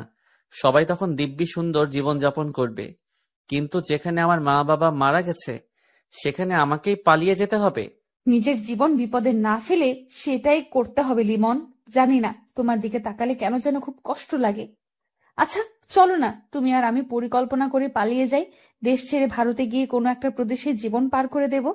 সেটা সম্ভব না। কেন? আমি একজনকে ভালোবাসি। ও আচ্ছা, কে সে? আমাদের গ্রামের মেয়ে, নাম সোহাগী। আমার জন্য সে সারা জীবন অপেক্ষা করবে। যদি মারা যায় সেটা ভিন্ন কথা। একটা কথা বলবো, কিছু মনে করবে না তো? বলো। তুমি এখন তোমার এলাকার মানুষের চোখে একটা খারাপ ছেলে, তাই সবকিছু জেনে এখনো কি সেই মেয়ের বাবা তোমার সঙ্গে তার মেয়ের বিয়ে দেবে? সেটা তাদের ইচ্ছে, কিন্তু আমি তাকে ছাড়া কিছু ভাবিনি কখনো। তাছাড়া তোমার সঙ্গে আমার কোনো তেমন পরিচয় নেই। ঠিক আছে। চা নাস্তা শেষ করে সাজু ভাই তৌহিদের বাকিটা মেসেজ পড়ল। আর চেয়ারম্যান সাহেব পরবর্তী টার্গেট, সেটা মোটামুটি করে পরিষ্কার বুঝতে পারা গেল। কিন্তু এই রাতে আধারে এখনো কি সেই ওই গ্রামের মধ্যে যাবে? শরীর অসুস্থ, কিন্তু তবুও গিয়ে যদি চেয়ারম্যানকে বাঁচানো যায় তাহলে তো খুব ভালো হতো। দারোগা সাহেবের কাছে কল দিয়ে তাকে গ্রামের মধ্যে আসতে বলে সাজু ভাই নিজের বাইক নিয়ে বেরিয়ে গেল। রাজুকে সঙ্গে নিয়ে এসেছে, কারণ সঙ্গী হিসেবে কাউকে ভীষণ দরকার। লিমন যখন তাদের গ্রামের মধ্যে প্রবেশ করলো তখন রাত 10:30টার বেশি। যে গ্রামের মধ্যে সে ছোটবেলা থেকে বড় হয়েছে সেই গ্রামের মোটামুটি সবকিছু তার মুখস্থ। চেয়ারম্যান বাড়ির সামনে গিয়ে আকাশ থেকে পড়ার মতো ধাক্কা লাগলো লিমনের চোখে। বাড়ির সামনে পুলিশের গাড়ি, নিশ্চয়ই কিছু একটা হচ্ছে বাড়ির মধ্যে, না হলে পুলিশ কেন আসবে? বাড়ির পিছনে বড় বাগানের মধ্যে দিয়ে প্রবেশ করে আস্তে আস্তে দেয়াল ঘেঁষে দাঁড়ালো। ভিতরে কিছু আলোচনা হচ্ছে, যেটা বোঝা যাচ্ছে না। সাজু ভাই কি এখানে আছে নাকি? যেহেতু লিমন কোনো পেশাদার খুনি নয়, তাই এখন এই পরিস্থিতিতে কিভাবে খুন করবে সেটাই বুঝতে পারছে না। মোবাইল বের করে নিজামুদ্দিনের কাছে কল দিয়ে বিস্তারিত জানালো। নিজামুদ্দিন বলল, তাহলে আর তোমাকে রিস্ক নিতে হবে না, সময় বহুত পাবে, তুমি বরং ফিরে আসো। আরো কিছুক্ষণ দাঁড়িয়ে থেকে লিমন সামান্য চিন্তা করে সোহাগীর কথা মনে পড়ল। তারা মা বাবা মারা যাবার দিন সোহাগী এসেছিল। তাকে বারবার সে সান্ত্বনা দিয়েছিল, কিন্তু শোকাহত সে সময় কথা বলা হয়নি। তাই তারপর তো পরদিনই তার অপহরণ। আজকে সোহাগীর সঙ্গে দেখা করতে ইচ্ছে করছে, তাই চেয়ারম্যান বাড়ি থেকে বের হয়ে মাঠে নামলো লিমন। অন্ধকারে হাঁটতে লাগলো সে। মা বাবার কবর দেখতে ইচ্ছে করছে। এখান থেকে সোহাগীদের বাড়িতে গেলে নিজেদের বাড়ির সামনে দিয়ে যেতে হবে, তাই আগে মা বাবার কবরের দিকে যাওয়ার পরিকল্পনা করলো লিমন। আজকে তার সঙ্গে ছিল পিস্তল, কারণ নিজামুদ্দিন বলছিল যে চেয়ারম্যানকে কাছাকাছি গিয়ে হয়তো মারা যাবে না, তাই দূর থেকে গুলি করবে। মা বাবার কবরের কাছে গিয়ে কিছুক্ষণ কান্না করে সোহাগীদের বাড়িতে গেল লিমন। সোহাগী যেই রুমে থাকে সেই রুমে একটা জানালা আছে, আর লিমন যখন শহর থেকে গ্রামের বাড়িতে আসতো তখন রাতের বেলা সেই জানালার পাশে দাঁড়িয়ে অনেক রাত পর্যন্ত তারা কথা বলতো। লিমন সেই জানালার কাছে গিয়ে দেখে জানালা বন্ধ করা। রাত 12টার বেশি বেজে গেছে, তাই ঘুমিয়ে গেছে হয়তো। জানালা ধরে সামান্য ধাক্কা দিল। 3টা ধাক্কা দেবার পরে সোহাগীর নাম ধরে আস্তে আস্তে ডাকতে লাগলো। মাত্র 2টো ডাক দিতেই ধুম করে জানালা খুলে গেল। আর তখনই জানালার সামনে দাঁড়িয়ে সোহাগী বলল, লিমন, তুমি? কেমন আছো সোহাগী? আমার আর থাকা না থাকা কিছু নেই। তোমার জন্য চিন্তা করতে করতে আমার রাত দিন সমান হয়ে গেছে লিমন। তুমি কেমন আছো? আমি ভালো আছি। তুমি কি ঘুমাওনি? ডাক দিতে জানালা খুলে দিলে। জেগেছিলাম, জানালা ধাক্কার শব্দ শুনেছি, কিন্তু ভাবিনি তুমি আসবে। তারপর যখন ডাকলে তখন বুঝতে পারছি এটা আমার লিমন। তোমার মা বাবা আমার বিষয়ে কিছু বলে না? খুব খারাপ খারাপ কথা বলে জানো। আমার সামনে যখন বলে তখন খুব কান্না আসে। আমি তোমার কোনো বদনাম শুনতে পারি না। কিন্তু সত্যি তো মানতে হবে। বাবা বলেছে তোমাকে ভুলে যেতে হবে। তাহলে ভুলে যাও। মরে যাব, তবুও পারবো না। তুমি আমাকে নিয়ে পালিয়ে যেতে পারবে? সবকিছু বাড়িঘর ছেড়ে যদি পালিয়ে যাই তাহলে খাবো কি শহরে? শহরের মধ্যে দুমুঠো ভাতের কত মূল্য তা জানো? আমরা ওই স্বর্ণের পুতুল বিক্রি করব, তাহলে তো আমাদের মেলা মেলা টাকা হবে। কি বললা? তুমি সেই পুতুলের কথা জানো? হ্যাঁ জানি, পুতুলটা আমার কাছেই ছিল, কিন্তু তোমার কোনো খোঁজ নেই। এদিকে ওটা নিয়ে খুব দুশ্চিন্তা হচ্ছিল, তাই আমি সাজু ভাইয়ের কাছে কল দিয়ে দেখা করলাম। তারপর তাকে সবকিছু বলে তার হাতে পুতুলটা দিয়ে দিয়েছি। এখন সেই পুতুল কার কাছে? সাজু ভাইয়ের কাছে আছে? হ্যাঁ। আমার ওই পুতুল যেভাবেই হোক ছিনিয়ে নিতে হবে সোহাগী। কোথায় যাচ্ছ? সাজু ভাইয়ের এলাকায়। আজকে রাতের মধ্যে আমি সাজু ভাইয়ের সঙ্গে দেখা করে পুতুল নিয়ে নেব। মাথা ঠান্ডা করো প্লিজ। আচ্ছা, আমি যেহেতু তার কাছে দিয়েছি, সেহেতু আমি তাকে বলে যদি চাই তাহলে তো দিয়ে দেবে। পাগল নাকি তুমি? সাজু ভাই গোয়েন্দা মানুষ, তাই তিনি অজস্র প্রশ্ন করবে তোমাকে। কিন্তু তুমি ওটা দিয়ে কি করবে? আমার তো মনে হচ্ছে না যে তুমি আমাদের ভবিষ্যতের জন্য সেটা হাত করতে চাচ্ছ। সোহাগী শোনো, ওই পুতুলের জন্য অনেক কিছু ঘটছে। একজন করে খুন করে আরেকজনকে দিয়ে সেই খুনিকে খুন করানো হচ্ছে, মানে কাঁটা দিয়ে আবার কাঁটা নির্মূল করা হচ্ছে। আমিও এখন একটা কাঁটা, আমাকেও যে কোনো সময় তারা কাঁটা দিয়ে তুলে ফেলবে, তাই তার আগেই আমি সেই আসল পরিকল্পনাকারীর কাছে পৌঁছাতে চাই। আর তার জন্য দরকার সেই পুতুলটা হলে আমি আসল প্ল্যানকারীর নিকটে যেতে পারবো। সোহাগী। জানালা ধরে হতাশ হয়ে দাঁড়িয়ে আছে সোহাগী, আর অন্ধকারে বাগান চিরে বের হয়ে হাঁটতে লাগলো লিমন। সোহাগী ভাবছে কেন যে লিমনের সঙ্গে পুতুলের কথা বলতে গেল। এখন যদি সেই কারণে সাজু ভাইয়ের কোনো ক্ষতি করে। মোবাইল বের করে কল দিল, কিন্তু রিসিভ হচ্ছে না। চেয়ারম্যান বাড়ি থেকে বাড়িতে ফিরে ঘুমাতে ঘুমাতে রাত 2টো বেজে গেছিল। তাড়াতাড়ি করে বিছানায় শুয়ে মোবাইল সাইলেন্ট করে ঘুমিয়ে গেছিল সাজু ভাই, কিন্তু ফজরের খানিকটা আগে কারো মৃদু ডাকে ঘুমটা ভেঙে গেল। রুমটা অন্ধকার, তবে তার বিছানার সামনে অন্ধকারে কেউ যে দাঁড়িয়ে আছে সেটা বোঝা যাচ্ছে। বিছানা থেকে উঠতে গিয়ে উঠতে পারল না, কারণ তার হাত পা খাটের সঙ্গে বাঁধা। কে ওখানে? সাজু ভাই, আমি লিমন, কেমন আছেন? লিমন, তুমি এখানে কিভাবে আসলে? আর তুমি আমার হাত পা বেঁধে রাখছো কেন? সবকিছু বলবো, আগে বলেন সেই পুতুলটা কোথায়? কিসের পুতুল? স্বর্ণের পুতুল। সোহাগী যেটা আপনাকে দিয়েছে, আমি সেই পুতুলের কথা বলছি। সোহাগে আমাকে কোনো পুতুল দেয়নি। কেন শুধু শুধু মিথ্যা কথা বলছেন? ভাই, আমি কিন্তু এখন খুব খারাপ। আমার সঙ্গে একটা খুব ছোট্ট একটা পিস্তল আছে। রাত 10টার দিকে চেয়ারম্যানকে খুন করতে গেছিলাম, কিন্তু সেখানে নিশ্চয়ই আপনি গেছিলেন, তাই না? আপনার জন্য আমি আমার মা বাবার মৃত্যুর জন্য দায়ী একটা অপরাধীকে মারতে পারিনি। তাহলে তুমি সত্যি সত্যি গিয়েছিলে? হ্যাঁ, গেছিলাম। এবার আপনি তাড়াতাড়ি পুতুলের সন্ধান বলেন, না হলে কিন্তু আমার পিস্তলের গুলি খরচ করার পরিকল্পনা করতে হবে। জানেন তো, আমি এখন পাক্কা হারামজাদা। হা হা হা হা হা। তুমি কিন্তু ভুল করছো লিমন, কারণ এভাবে কেউ ভালো পথে থাকতে পারে না। আমি জানি আপনার অনেক জ্ঞান, আপনি যে আমাকে অনেক কিছু বলবেন সেটাও জানি। আর আমি মনে প্রাণে বিশ্বাস করি আপনার কথাগুলো সম্পূর্ণ সঠিক। কিন্তু ওই যে সাক্ষী মানি, কিন্তু তালগাছটা আমার সিদ্ধান্ত আমি নিজে গ্রহণ করব। তুমি আমার কথা মতো চললে আমি নিজে কিন্তু তোমাকে সহযোগিতা করব।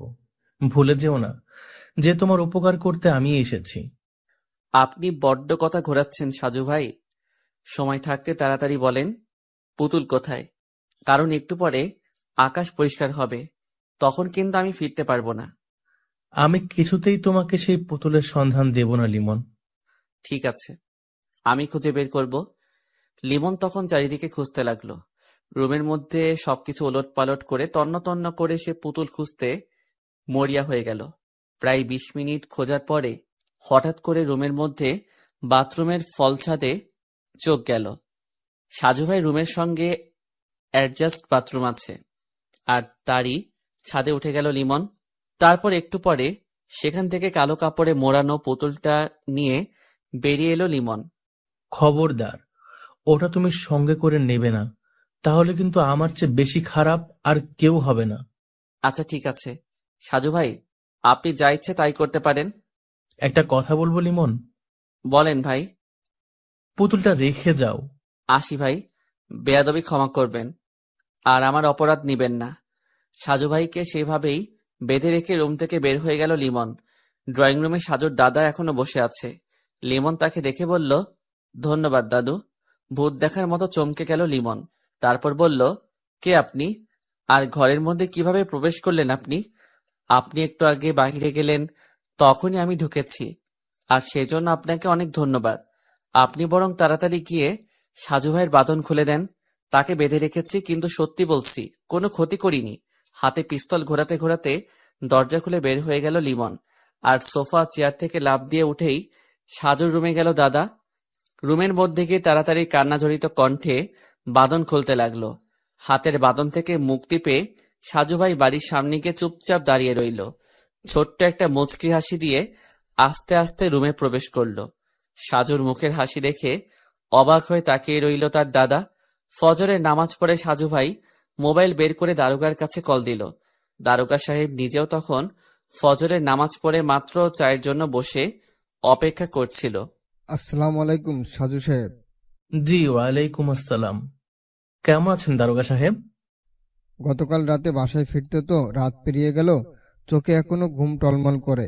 কিন্তু ভাই, আপনি তো বলেছিলেন যে লিমন নাকি আসার সম্ভাবনা আছে, কিন্তু কই? লিমন এসেছিল দারোগা সাহেব। বলেন কি, কখন? আর চেয়ারম্যান এখন ঠিক আছে তো? হ্যাঁ, কারণ লিমন চেয়ারম্যান বাড়িতে যায়নি। সে আমাদের উপস্থিতি জানতে পেরেছে, তাই সেখানে গিয়ে নিজের বিপদ ডাকেনি। যাক, আলহামদুলিল্লাহ। পুতুলটা আমি রক্ষা করতে পারিনি দারোগা সাহেব, আমি ব্যর্থ হয়েছি। কিসের পুতুল? সে স্বর্ণের পুতুল নাকি? হ্যাঁ দারোগা সাহেব, লিমনের বাবা সেই পুতুল মৃত্যুর 2 দিন আগে লিমনের গার্লফ্রেন্ড সোহাগের কাছে দিয়ে গিয়েছিল। সোহাগী সেদিন আমাকে সেই পুতুল দিয়েছিল। আমি কাউকে কিছু বলিনি, কারণ আমি অনুসন্ধান করছিলাম। তারপর? আজকে ফজরের কিছুক্ষণ পূর্বে আমার দাদা বাহিরে বের হয়েছিল, তখন দরজা খোলা দেখে লিমন প্রবেশ করেছে। আপনার দাদা তখন কেন বের হয়েছে? আর আপনি ঠিক আছেন তো? আমি ঠিক আছি। দাদার একটা গাভী আছে, গতকাল বিকেল থেকে ওটা নাকি কেমন কেমন করছিল। শেষ রাতের দিকে গাভীর 3-4টা ডাক কানে যেতেই দাদা বের হয়ে গেল। পুতুলটা দিয়ে সে কি করবে? সেটাও বুঝতে পারেন না? আচ্ছা বাদ দেন। আর আপনাকে তৈরি থাকতে হবে। আমি যখনই ডাক দেব তখন আপনার বাহিনী নিয়ে আমার সঙ্গে যেতে হবে। আমরা মোটামুটি আসল খুনির নিকট ঘেঁষে দাঁড়াবার অপেক্ষায় আছি। সত্যি বলছেন আপনি? সত্যি সত্যি সত্যি। কথাটা শুনে অনেক ভালো লাগছে। রাখলাম তাহলে। বেলা 10টার দিকে লিমন সোহাগীর কাছে কল দিয়ে বলল, আমি যদি তোমাকে নিয়ে পালিয়ে যাই তাহলে কি আমার সঙ্গে যাবে? 100 বার যাব। সত্যি আমাকে নিবে? হ্যাঁ সোহাগী, আমি সাজু ভাইয়ের কাছ থেকে সেই পুতুল নিয়ে এসেছি। তুমি সব সময় শুধু তৈরি থাকবে।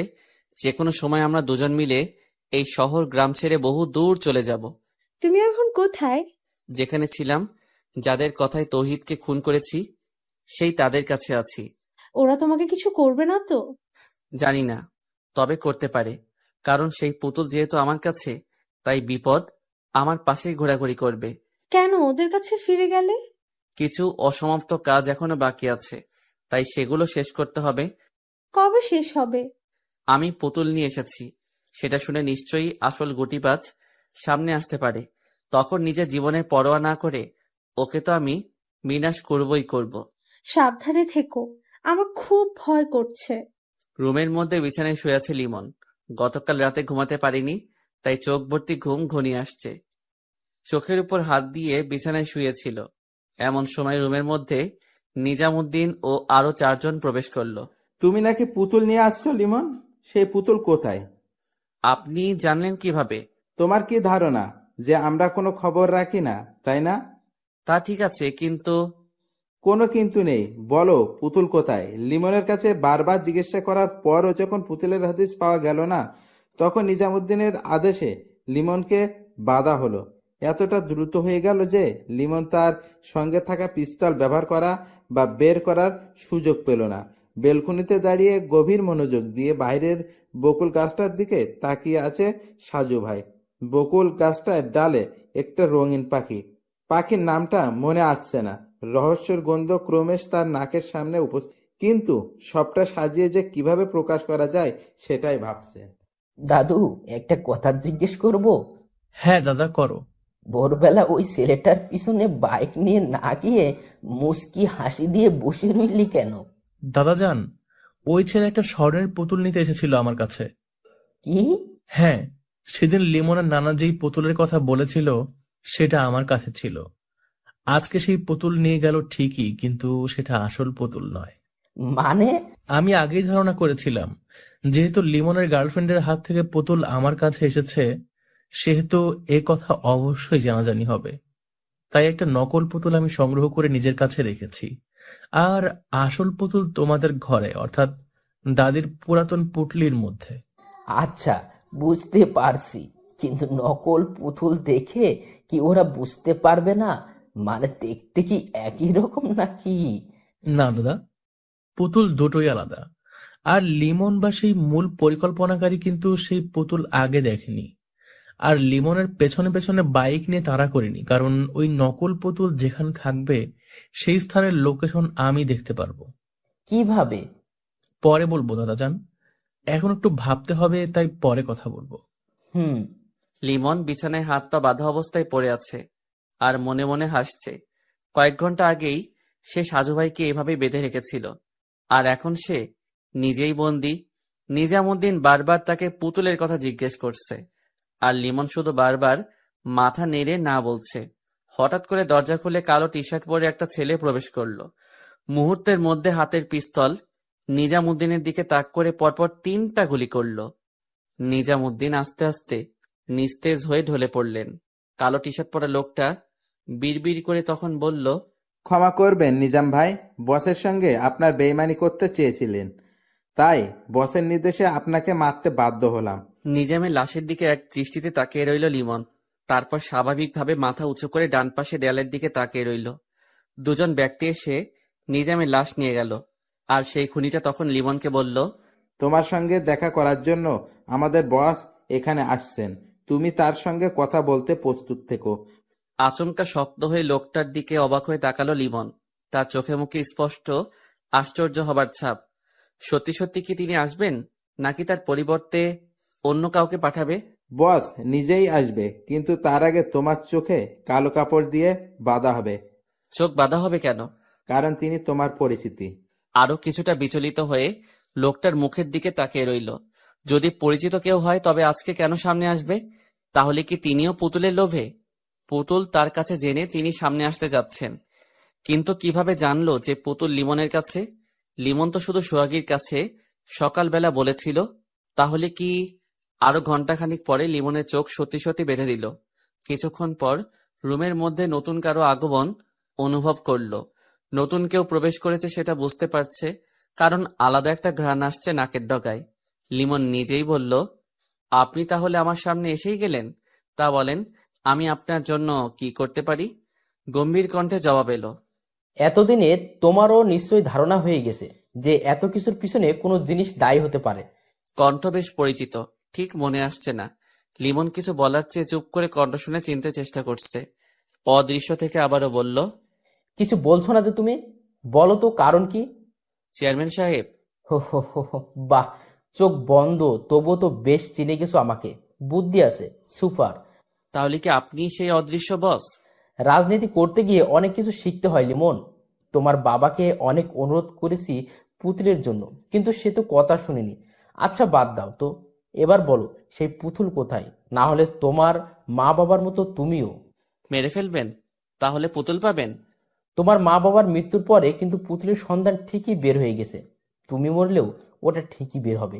এমনিতেই তোমার কাছে ধরা পড়ে গেছে, তাই তোমার জীবনে কোনোদিন তুমি আর বাইরের জগৎ দেখতে পাবে না।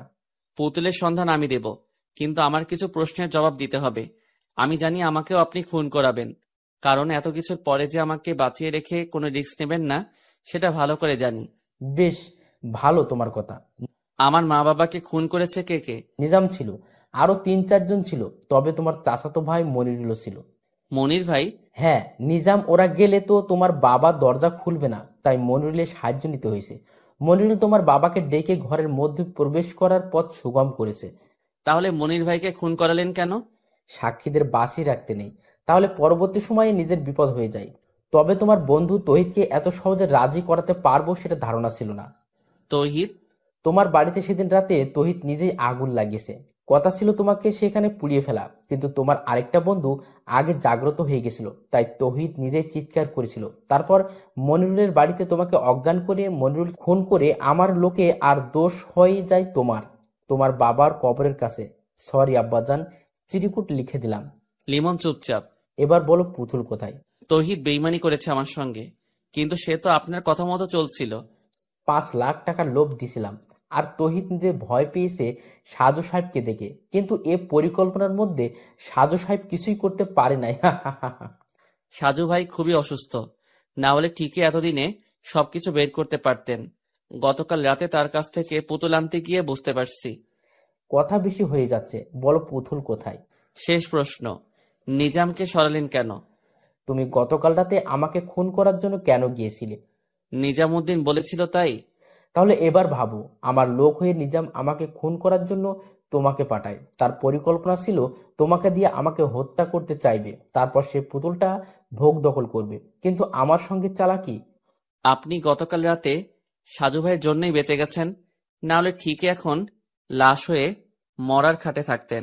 সামনে এমপি নির্বাচন করার ইচ্ছে করছে, তাই প্রচুর টাকার দরকার। এই সন্ত্রাসী গ্রুপের জন্য আমার মাসে মাসে অনেক খরচ, পুতুলটা বিক্রি করে আমি আমার স্বপ্নের দিকে এগিয়ে যাব। সে পথে কারো বাধা মানব না। সকালবেলা দারোগা যখন কল দিয়ে বলল যে তুমি নাকি পুতুল নিয়ে এসেছো সাধুর কাছ থেকে, তখন তো আমার আনন্দের সীমা নেই। ভুল পথে চললে কোনোদিন গন্তব্যে পৌঁছানো যায় না চেয়ারম্যান সাহেব। সঠিক পথে কষ্ট হলেও চলা উচিত, কারণ সেখানে সফলতা আছে। কিন্তু ভুল পথে যতটা সামনে যাবেন ততটাই কিন্তু ভুলের গভীরে তলিয়ে যাবেন। জ্ঞান হজম করার কোনো সময় নেই, তাড়াতাড়ি পুতুলের ঠিকানা। সম্পূর্ণ কথা শেষ হবার আগেই রুমের মধ্যে হুট করে কয়েকটা গুলি শব্দ হলো। রুমের মধ্যে হঠাৎ কেমন হট্টগোল হতে লাগলো। হাত পা বাঁধা লিমন কিছুই বুঝতে পারল না। রুমের মধ্যে যারা ছিল তাদের গোঙানির আওয়াজ শোনা যাচ্ছে, কিন্তু মারল কে? বেশিক্ষণ ভাবতে হলো না তার। ততক্ষণে নাসরিন তার চোখের কাপড় খুলে দিল। এরপর এক এক করে হাত পায়ের বাঁধন খুলে বলল, তাড়াতাড়ি পালাতে হবে, না হলে কিন্তু আবার কেউ আসতে পারে। রুমের মধ্যে 3টা লাশ পড়ে আছে। চেয়ারম্যান সাহেবের দিকে তাকিয়ে লিমন খানিকটা ভাবনার মধ্যে হারিয়ে গেল। নাসরিনের দিকে তাকিয়ে সে কৃতজ্ঞতা স্বীকার করল। মা বাবার মৃত্যুর জন্য দায়ী সবাই শেষ। বাগেরহাট বাস স্ট্যান্ডে বাসের মধ্যে পাশাপাশি বসে আছে নাসরিন ও লিমন। লিমনের মুখে মাস্ক আর নাসরিন বোরকা পরিহিত। দুজনেই একসাথে খুলনার দিকে যাচ্ছে। প্রচুর পিপাসা অনুভূত হচ্ছে লিমনের। নাসরিন তার ব্যাগ থেকে পানির বোতল বের করে এগিয়ে দিয়ে বলল, বাসায় ফ্রিজে লেবুর শরবত বানানো ছিল, তাই নিয়ে আসলাম সঙ্গে করে। খাবে তুমি? খুব পিপাসা লেগেছে। তাহলে খাও। বাস চলছে, পাশাপাশি বসে আছে নাসরিন ও লিমন। বাসের ধাক্কায় কিংবা গতকাল রাতে ভালো ঘুম না হবার জন্য চোখ বন্ধ হয়ে যাচ্ছে। নাসরিনের কাঁধে মাথা রেখে ঘুমিয়ে গেল লিমন। শরীর বেশ দুর্বল মনে হচ্ছে। হঠাৎ করে ঘুমের মধ্যে সে শুনছে তার কানের কাছে নাসরিন ফিসফিস করে বলছে, এটা তোমার জীবনের শেষ ঘুম। তুমিও তোমার মা বাবার কাছে চলে যাচ্ছ। এতদিন পর আমি আমার পরিকল্পনায় সফল হলাম, কিন্তু আফসোসটা হচ্ছে নিজামকে ওরা মেরে ফেলেছে। লিমনে তখন চিৎকার করে কিছু বলতে ইচ্ছে করছে, কিন্তু পারছে না। বাস ভর্তি মানুষ নিয়ে এগিয়ে যাচ্ছে বাসটা। চারিদিকে কত মানুষ বসে কিংবা দাঁড়িয়ে, কিন্তু লিমন তাদের সাহায্য নিতে পারছে না।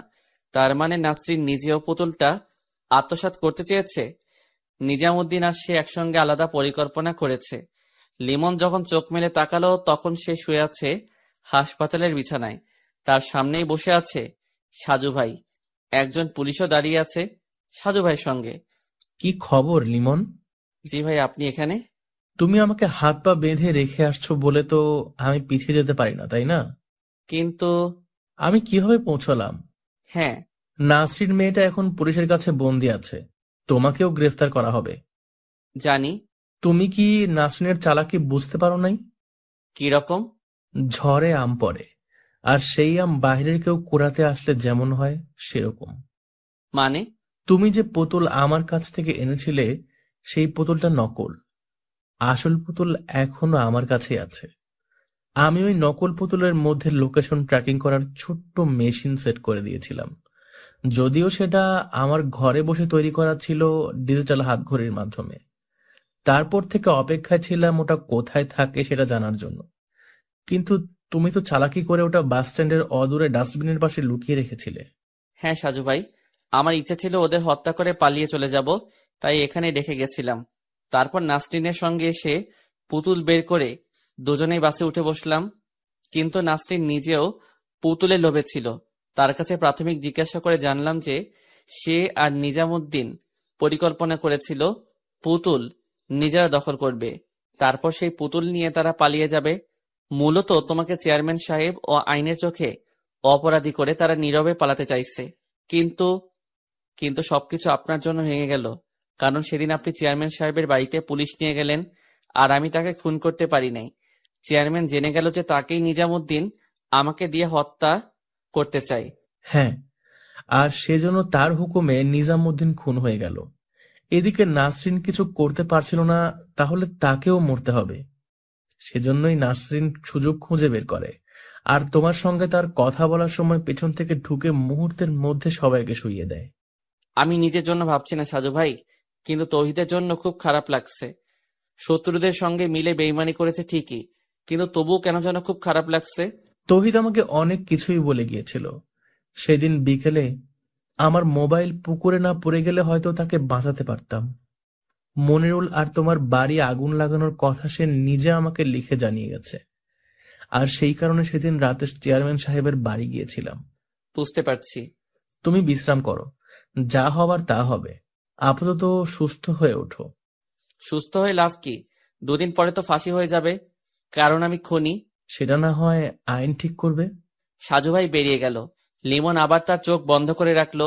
বন্ধ চোখের সামনে দাঁড়িয়ে আছে তার বাবা। কল্পনার মধ্যে নিজের বাবার সঙ্গে কথা বলছে। বাবা তাকে বকাবকি করছে, হঠাৎ করে কান্না করছে, কেন সে নিজের হাতে খুন করেছে। হঠাৎ করে বাবার পাশে অদৃশ্য কিছু দেখা যাচ্ছে। এটা কি তার মা? মা, ও মা। শোয়া থেকে উঠে বসলো লিমন। চারিদিকে তাকিয়ে কিছু দেখতে পেল না। চোখ দিয়ে পানি বের হয়ে গেল।